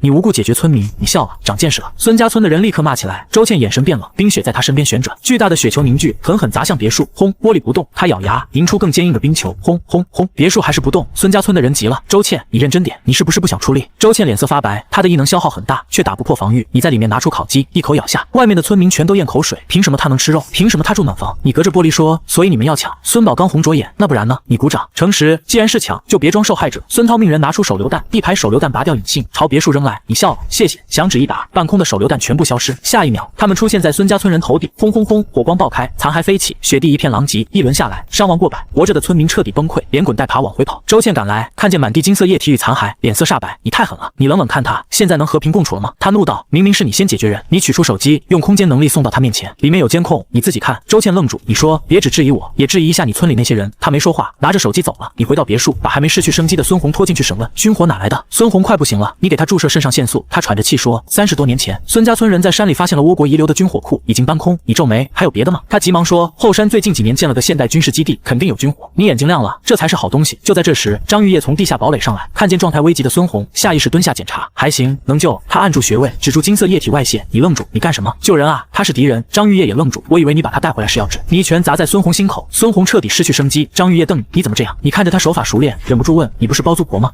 他脸一下黑了。小鱼儿过来，顺口补刀：小姨当然是包租婆啊。哦对，她还是京海医科大学客座教授，育人医院院长，外科医生。你沉默。育人医院，京海市顶级私立医院。你看向张玉叶，原来你捡到的不是普通富婆，是宝藏。当天夜里，东浦基地的人找上门，汪庭深、川强一人，他居然无声无息进了你的别墅。人工智能小天发出警报时，你压迫感瞬间爆开。你赶到客厅，看见他一半身体已经融进墙里，这就走了。汪庭深脸色一变，误会。你抓住他，硬生生从墙里扯出来，他的下半身和墙体同化，变成金属。他惨叫：别！我卡住了。你抽刀砍掉他的手臂。谁带你来的？他终于怕了。郝元，他的异能是追踪，知道名字就能找到你。你眼神一冷，追踪异能必须清除。你砍下汪庭深的头，换上装备，出门。马季、郝元、鲁莎就在外面放哨。你抬起狙击枪，第一枪击中郝元喉咙，他们惊了。你继续开枪，郝元中疮，马季和鲁莎护着他逃。你追上去，爆炸能量轰出，轰，3人被炸飞。你正要补枪，黄甫建勋赶到，他挡在前方，子弹打中他，发出金属声，毫发无伤。你通过瞄准镜看见他全身呈暗金色，金刚不坏。黄甫建勋一步步走来，李默加入东浦基地，加入你岂有此理。他停住，你知道你在说什么吗？你开枪打他眼睛，他闭眼，紫弹弹开，没用。他继续逼近，你把枪口转向他身后的郝元，砰！郝元当场失去生机。黄甫建勋第一次怒了，你笑，你是解决我还是救他们？他只能回身护住马季和鲁莎。东浦基地退了，但你知道事情没有结束，超级堡垒不是绝对安全。川强一人能进来，追踪一人能找到你，以后还会有更诡异的能力，你必须主动升级火力。第二天，你去找孙红说的军事基地，靠着小天检索货车司机和社交软件定位，你终于在2座山之间找到入口。003号军用物资仓库，但里面还有活人，一队战士守着基地，为首的班长刘志光脸被冻伤，身体瘦得厉害，却仍旧站得笔直，不许动。你举手，我来找物资。石长瑞举枪怒道：这是军事重地，你没有硬抢，你跟他们谈，你告诉他们外面的秩序已经崩塌，告诉他们城市没了多少人，告诉他们国家救援不会来了。他们沉默，你又说你们快饿死了。石长瑞咬牙，那也不能拿国家的东西交易。你点头，国家的东西属于谁？人民，我也是人民。石长瑞被你噎住，差点气炸。刘志光看着你，最终叹气，他们确实撑不住了，粮食没了，冻伤恶化，再守下去只会全没。你用食物和药品换走一批武器，轻机枪、重机枪、反器材狙击枪，大量弹药。你还看到仓库旁边被清理出来的金属井盖。刘志光瞬间拔枪，站住！你停下，心里却已经掀起巨浪。发射井，这里不只是仓库，还有真正的大杀器。你笑了笑，后会有期。你离开时心情很好，军需仓库你要，刘志光这批人你也要，发射井下面的东西你更要。回到别墅，你给张玉叶建实验室、显微镜、化验设备、手术器械、医疗仪器，他眼睛都亮了，这些够我研究一人残骸了。叶有荣站在一旁，眼神有些失落。你凑过去，在他耳边低声说：你也很能干。他脸红，哪里？床上，他耳朵红透，低头不敢看你。与此同时，东浦基地也动了。刘辅正给你打电话，李默，我给你一个副队长的位置，你只回了2个字：糊涂，然后挂断。东浦基地办公室里空气凝固，刘辅正笑了，年轻人有意思，可他的眼神已经冷了。黄甫建勋带队出发，500名数卫队，多个艺人，一批半艺人，目标天井别墅区。更糟的是，孙家村主动投靠了东浦基地。孙涛跪在黄甫建勋面前，首长，我们孙家村都是老实本分的农民，求您替我们报仇。黄甫建勋接受了，孙家村成了前哨站。当天晚上，东浦基地驻扎进村，村民拿出粮食和冻猪肉招待，可500人一顿饭吃掉了村民10天的存粮。有人开始心疼，但三叔公还在说这是机会。晚上，更糟的事发生，数卫队有人闯进村妇家里，毛婶被折腾得满脸伤，哭着去找三叔公。三叔公只冷冷一句：些许纠缠的事，别坏了村子大计。周倩知道后彻底怒了，他操控风雪飞到营地上空出来。黄甫建勋亲自出面，表面上认错，还当场处理2名犯事士兵。周倩以为他有担当，可他不知道那只是幻象艺人葛全制造的假死。黄甫建勋盯着他离开的背影，冰雪艺人必须收进东浦基地。另一边，你已经看见东浦基地的先头部队过河，马季、鲁莎、葛全带队朝1号别墅逼近。你坐在2楼，手里还拿着书。马季站在雪地里，声音得意：李默，你的死期到了，你和尚书，你们号称正统，就这么对待人民百姓？马季冷笑：少给我扣帽子，今天你必须跪。你站起来，身后是暖光、食物、女人、堡垒，面前是风雪、军队、艺人、危机。你把反器材狙击枪架到窗前，咔嗒上膛。你笑了，那就试试。别墅前方的雪地下面，你提前布满陷阱、液弹、冰坑、钢刺、爆炸物、断路坑、绞索，还有你亲手设计计的封锁区，你原本只是想防一手，没想到敌人这么快就来了。正好你看着东浦基地的先头部队一步步踏进雪原，眼神冷下去。来，都来今天这片雪地，管埋！马季站在别墅外，笑得又狂又轻浮。李默，你真天真！你坐在沙发上，脚上拖鞋，手边咖啡，屋里25度。说重点。马季指着你，正统是什么？正统就是权力。我们说什么，什么就是规矩。不是你觉得正统该是什么，是我们做什么，正统就是什么。你点头，懂了。马季笑，懂就好。你看着他，你们不是正统，你们就是一群没底线的恶徒。空气一静，马季脸一沉，随即又笑。底线也是我们定的。他说东浦基地，说他们领导以前多正派，现在多狠，多不把人命当回事。你听完没什么表情，漠视把秩序打散了，也把人逼到失去理智。但你不关心，他们带装备来针对你，那就解决。一个战士突然盯着你，皱眉。马队不对劲。马季回头，哪不对劲？那人指着别墅，他穿拖鞋。马季这才反应过来，外面零下90度，他们穿防寒服都冻得发抖，你穿单衣，踩拖鞋，喝热咖啡。马季眼睛一下红了，你怎么做到的？你晃了晃杯子，家里调到25度不就行了？所有人都沉默了。他们在基地里吃不饱，睡不暖，你在别墅里喝咖啡。马季咬牙，难怪你不肯接受招安，原来舍不得这里。你摇头，不全是，那是为什么？你看着他，因为我不跟糊涂的人混。外面那群人脸色全变了。马季怒笑，好，你会输得很难看。你喝了口咖啡，我等着。有人忍不住了，马队冲吧！马季还在犹豫，你又补了一句，别靠太近，你们几个月没洗澡了，影响我心情。这句话直接点炸了他们。进攻！马季吼出声，炸药包上去，给我把别墅炸开！你笑了，来了，你等的就是这个。先头部队踏进雪地，第一根透明鱼线被碰断，嗖，弩箭从暗处射出，击中一个战士面门，他连叫都没叫出来，倒地。下一秒，更多弩箭爆射，惊呼声连成一片，有陷阱，找掩体，别乱跑！马季挥出骨刺，挡掉2根弩箭，脸色铁青，注意脚下。他们很快发现鱼线、手雷、弓弩，有人冷笑，就这。马季拿起一颗被拆掉的手雷，冲你晃了晃。李默，还有什么招？你按下遥控器，抬头。他们下意识看天，天上什么都没有。下一秒，雪地下弹出几个铁罐，阀门打开，液弹倾泻，零下190度的寒流炸开，液弹。马季脸色大变，惊呼声立刻响起，有人脸被冻住，有人腿和地面结成一体，有人跑不动，被同伴一拉，身形直接失衡，连你都看愣了。这威力有点离谱。和对岸，黄甫剑勋看着战损，脸色阴沉。马季，你在干什么？马季终于慌了，撤！队伍开始后撤。你站起来，不用等大部队了，现在就开始吧。你打开玻璃孔，架出 DP 轻机枪，哒哒哒哒，子弹倾泻，雪地上金色光点炸开，普通战士成片倒下，只有几个艺人靠速度逃开。黄甫剑勋冲到别墅前，身体变成暗金色，声音像金属摩擦。李默，明天正式开战。你看着他，等你。他带着残兵离开，但你没有放松，你拖出一根管子，对着空雪地打开开关，异味喷涌。你手段真损啊！空气里突然响起惊呼，葛全现身，满身狼狈，幻象亦能崩溃。你笑出声，躲得挺好，就是味道大。葛全气到失去理智，我要解决你。你摆手，现在不跟你打，你太有压制力了。葛全情绪失控，说得很难听，却只能撤退。孙家村那边，三叔公和村民看呆了，他们震惊的不是东浦基地惨败，而是对方竟然有4个艺人。三叔公眼睛发亮，要是能给咱村留下特殊体质。孙涛一愣，三叔公，这不合规矩。三叔公拄着拐杖，为了村子，规矩可以改。于是孙家村又一次做出荒唐决定，他们献出粮食招待东浦基地残兵，又试图让村里女人去接近那些艺人和战士。有女人抗拒，有男人愤怒，但没人敢违抗三叔公。数卫队的人吃着村民舍不得吃的肉，还动手欺负人。孙柱子摔了勺子，被一脚踹倒。凭什么？战士冷笑，凭我们是东浦基地。夜里，村子乱了，哭声、骂声、求救声从一间间兵屋里传出来。周倩得知消息，整个人崩溃。他为孙家村建兵屋，找资源，挡外敌，换来的却是愚昧、利用、背弃。有人还敲他的门，姑娘，今晚我来找你。周倩抬手，寒气爆发，门外那人被冻成冰雕。这是他第一次击败他人，他看着自己的手，沉默很久。另一边，毛婶孙霞琴被马季等人折磨到失去生机，他最后竟然松了一口气，苦难终于结束。你对此一无所知。你在1号别墅泡澡，热水、灯光、安静，外面的世界像深渊，你这里像另一个世界。张玉叶、叶有容、小鱼儿都在地下堡垒，你交代他们，明天大战，别上来。张玉叶去了实验室，他想研究艺人残骸，帮你变强。叶有容主动问，我能帮忙吗？张玉叶笑，正缺助手。这一晚你睡得很沉，第2天你被爆炸声吵醒，智能管家小天提醒，警告，别墅遭遇炮弹打击。你掀开被子，怒气上来，这么早开炮，有没有公德心？你穿着睡衣上楼。河对岸，黄甫剑勋带着东浦基地大部队来了，500多名数卫队，炮筒、火箭筒、炸药包全都摆开。黄甫剑勋站在队伍前，李默，我代表东浦基地审判你。你掏了掏耳朵，审判我，你有罪。你笑了，那我代表淮南牛肉汤和南方小土豆击败你。说完，你掏出玩具枪，biu biu，数卫队一片错愕。黄甫剑勋脸黑，进攻。侦察组排查陷阱，他们找出地雷、弩箭、液弹罐。黄甫剑勋冷声，你还有什么手段？你拿着玩具枪继续 biu biu biu，炮兵出列，10发炮弹轰向别墅墙体，外层建筑裂开，里面露出透明防弹结构。马季瞪大眼，整栋别墅都是防弹的。你没解释，他们继续炮轰，你悄悄用异能收走一部分爆炸能量。黄甫剑勋察觉不对，改用枪械齐射，几百把枪同时开火。小天提醒，损坏程度0.00000001，你放心了。接着爆破组搬出1吨炸药，你脸色终于认真，这个不能赌。你站起来，告诉你们一个秘密，所有人看向你，你们一直站在陷阱上。你按下遥控器，轰，爆炸不大，但雪地塌了，几十米范围突然陷落，一半数卫队掉进大坑，坑壁全是冰，下面埋着烟雾弹、铝热剂、液弹、浓硫酸、农药。你再按一次，混乱开场，浓烟冲天，火光爆裂，液弹飞溅，酸液扩散，惊呼声从坑底炸出来。黄甫剑勋怒吼，李默，你坐在别墅里吃薯片。好戏开始，黄甫剑勋化成金属人，跳出大坑，落地时雪地震动，我要你付出代价。你架起重机枪，排队，哒哒哒哒，重机枪咆哮，普通战士被击退，半艺人也扛不住，一人仓皇躲避。马季一只手受损，惊呼着躲开。你打完整条弹链，手臂发麻，却笑得痛快，爽。火力不足才会恐惧。黄甫剑勋心在低精液，东浦基地半支数卫队几乎被你打废，他怒到极点，飞身撞向别墅，轰！别墅震动，小天提示损坏上升。黄甫剑勋一拳拳砸防弹层，竟然砸出裂纹。你你脸色一沉，换上巴雷特。黄甫剑勋冷笑，第二阶段的异人不是普通热武器能解决的，你抓住关键词，第二阶段。他不答，冲向你，你开枪，轰！巴雷特命中，黄甫剑勋倒飞出去，你连续射击，把他打出上百米。他爬起来，嘴角溢出金色液体，你皱眉，本源都是金属。黄甫剑勋受伤却没陨落，他再次冲来，你先用爆炸能量把他轰上半空，再用巴雷特连续打同一个位置，一枪、两枪、三枪，他的胸口终于被贯穿，可他还是撑着。最后他看着你，艰难说：“撤！”幸存者开始撤退，葛全用幻象遮蔽众人，你追击失败，只能放弃。东浦基地大败，你看着满地残骸，打了个哈欠，回笼觉，然后回屋睡觉。孙家村的人全看傻了，军队败了，三叔公，我们完了吧？三叔公坐在冰屋里，终于慌了，他后悔了，早知道李默这么强，当初就不该招惹。可他还没彻底死心，他让孙涛去找东浦基地要粮食。孙大长刚提一句粮食，被马季一根骨刺击中，孙涛吓得发抖，只能改口，粮食不要了，但请你们帮个忙，制服周倩，让他给孙家村留下一人本源。马季等人笑出了声，黄甫剑勋却答应了，可他不是要帮孙家村，他转身就去见周倩，你们村的人让我们把你抓起来，给他们繁衍一人后代。周倩听完脸色惨白，他已经失望过很多次，但这一次彻底死心。黄甫剑勋扯开军大衣，露出金属身体，周倩，你不属于他们，我们才是同类。周倩沉默很久，我加入东浦基地。黄甫剑勋笑了，失之东隅，收之桑榆。你一觉睡到下午，醒来后你照镜子，发现自己眉眼更冷，戾气更重。你吃饭时问张玉叶，我是不是变了？张玉叶看你一眼，像刚降温那会儿，气场重。饭后他带你去实验室，他已经研究了穿墙一人、显微镜下，他给你看染色体，一人的 X 染色体是金色的。你盯着屏幕，神之碎片改变了基因。张玉叶摇头，更像是促进进化。接着他调出你的样本，你愣住，你的 X 和 Y 染色体都是金色，比普通艺人多一条。张玉叶看着你，小弟弟，你有秘密。你想起自己重生的事，但没说。他又给你看叶有容和自己的样本，两人的 X 染色体有一半变成金色，我们也在进化。你震惊，为什么？张玉叶打开另一组数据，你的精华液体里带着金色能量。他脸红了一下，但语气认真。你能让身边女人进化？你沉默，这一能比你想象的更复杂。随后你发现与叶有容亲近会让戾气变重，与张玉叶亲近会让戾气平复。你们推测不出答案，只能继续研究。这一夜，你和张玉叶关系更进一步。他第一次认真对你说：“我也爱你，我的男人。”你抱着他，心里第一次有了明确目标，不只是活，你要他们都活，不老不息，永远在你身边。另一边，东浦基地，周倩被带去见刘辅正，刘辅正欢迎他，任命他为队长。等周倩离开，他的笑容消失。黄甫剑勋、马季等人站在办公室里，没人敢说话。刘辅正摔了杯子，你们一支军队打不过一个人。随后他下令：第一，彻查李默所有资料；第二，马季去 X 实验室用骨髓制造半异人；第三，扩充异人与半异人。他拿出7颗神智碎片，智商1颗，制造半异人1颗，剩下5颗，培养5名异人。黄甫剑勋敬礼，是。刘辅正眼里全是寒意，我要李默出局。你接到刘辅正电话，他笑得很和气，小哥，我们东浦基地投降了。你直接不信，有事说事，他赔礼示弱，说愿意赔偿。你挂断后反而更警惕，笑面虎。你决定主动进攻，先去003军用仓库补弹药。路过孙家村时，你故意轰着雪地摩托飞驰而过，村民吓得四处逃。你笑，现在怎么不嚣张了？到了003仓库，你给战士们带肉、烟、火锅。刘志光还保持警惕，石长瑞却很快和你混熟。你用物资交换弹药，又打听发射井，刘志光拒绝。你提出神之碎片、物资、车辆，他仍拒绝，甚至拿枪顶自己太阳穴。我的命令是守卫这里，你没有逼他。行，以后再说。你又让石长瑞帮你易容，他把你画成一个沧桑中年人。你化名马邦德，潜入东浦基地 F 区，你被带去蹬自行车发电，几百人瘦得不成样子，还要完成每日指标，完不成没饭吃，饭是黑色蛋白块。张秀才认出你，老板，你惊了，这都能认出来？他笑，老板的神韵太明显。他告诉你基地结构 ：F 区劳工区、D 区工作人员、C 区数位队、B 区艺人与半艺人、A 区领导人，还有传说中的 X 区。他还告诉你蛋白块是虫类做的，你差点反胃，离我远点。随后周倩来到 F 区调查，你趁机伪装成劳工，向他揭露东浦基地，这里不是官方基地，是深渊。你告诉他 F 区被压榨，人被送去实验，食物是虫类制品。张秀才配合，把蛋白块递给他。周倩吃了一口，然后听到真相，弯腰狂吐。他对东浦基地的信任开始崩塌。你当天离开基地，留下炸药和通讯器给张秀才，计划里应外合，炸掉东浦。刘辅正查你资料，他发现你降温前大量囤货，租下辛苦国际物流园仓库，订单一场。他又联想到你的空间异能，物流园消失是你干的。他给你打电话，你装傻，什么物流园？他试探你编了一个神秘人指使的故事，同时让小天伪造证据。刘辅正半信半疑，派中舰彻查监控，整个基地通宵筛查。F 区工作量暴增，有人反抗，被当场制服，残骸被送去 X 实验室，那里关着一团黑色怪物黑太岁，他吞噬本源，他的金色能量可以制造半异人。张秀才主动报名实验，他被注入黑太岁本源之力，痛到抽搐，却硬生生扛了下来。中舰终于找到视频，画面里你骑巡逻车进入物流园，一边收仓库一边笑，我的都是我的。刘辅正看完脸色涨红，他被你耍了。李默他怒到失态，却很快冷静，他再次给你打电话，这次他先讲金海5大势力，东浦基地、天狼星安保、田丰避难所、第10人民医院势力、红莲教，然后提出结盟，你拒绝。他终于摊牌，把辛苦国际物流园的物资吐出一半。你心里一震，但你没有服软，有本事来拿。挂断电话，你立刻去003仓库要更多炸药，发射井仍拿不到，你只能带走炸药包和弹药。与此同时，东浦基地新一批艺人诞生，飞行、激光、音波、巨拳、隐身。刘辅正还控制住这些新人，让他们无法违抗自己。东浦基地实力暴涨，张秀才成为半艺人后被安排进 B 区，他一边装忠诚，一边开始布置炸药。他按建筑结构找节点，把炸弹放在 C 区、B 区关键位置。路上有人盘问，他直接给对方一巴掌，我是 B 区的人，有意见没人敢查。接着他找到周倩，他带周倩去 X 区，周倩亲眼看见黑太岁吞噬本源，脸色彻底冷了。他们怎么敢？张秀才趁机动手，他制服守卫，开牢笼，扑上去咬黑太岁，黑太岁被他咬惊叫，逃出牢笼。周倩冻结实验人员，东浦基地内部开始失控。你来到政务大楼外，拿到遥控器，但你不会用。你看见一个红色按钮，开机键，你按下去，轰！东浦基地 C 区区直接炸了，你愣住，这么草率，但既然炸了，就干！你架起重机枪堵住基地出口。基地内部 C 区军营乱成深渊，数卫队损失惨重，1人和半1人也被炸倒一片。F 区劳工趁机暴动，冲进地区，制服人，抢食，复仇。黄埔建勋集合残余1人与半1人，先镇压暴民，再冲向出口。他们刚进通道，你开火，哒哒哒，通道没有掩体，半1人被成片打倒。黄埔建勋用金属身体硬扛，护着人后撤。飞行1人上人一试图从上方突袭你，你用爆炸能量把他轰上天，再用巴雷特击中他的要害。东浦基地众人终于冲出出口，把你包围。马季冷笑，跪下，你看着他，你算老几？他失去理智一样冲来，你用鲁沙的腐蚀液反泼过去。马季惊呼，整张脸被腐蚀。东浦众人脸色全变，激光、音波、腐蚀5次全被你用空间收走，再反弹回去。黄埔建勋看出问题，我来对付李默，你们对付那2个叛徒。张秀才和周倩赶到，老板，周倩风雪展开，挡住敌人。黄埔建勋亲自攻你，他的拳头是纯物理攻击，空间无法反弹，以防的吃力。为了救周倩，你被他一拳打飞，气息萎靡，口中溢出金光倒地。周倩急了，冰雪异能爆发，大片半1人被冻成冰雕。你掏出神之碎片，吸收能量，伤势迅速恢复。外挂真好用。黄埔建勋脸色沉了，你再次迎上去，这一次你把之前收走的异能全部打回他身上。音波贯耳，激光灼胸，骨刺袭面，腐蚀液浇头。黄埔建勋第一次惊呼，你在压缩爆炸能量，塞进他嘴里，轰！他体内爆开，金属身体裂成无数残片。最后他盯着你，我不会放过你。你冷笑，那就再来一次。黄埔建勋陨落后，残片里掉出一枚金属状能量核心，你捡起来，爆装备尔。你猜测这可能和异能第2阶段有关。剩余鲁沙、杨太投降，你让他们先清除残余半1人，交头名状，他们照做，然后你让他们攻击自己，把腐蚀液和激光冲进次元空间。等他们力竭，你举起巴雷特，充电宝用完了，2枪全拿下。东浦基地基本崩了。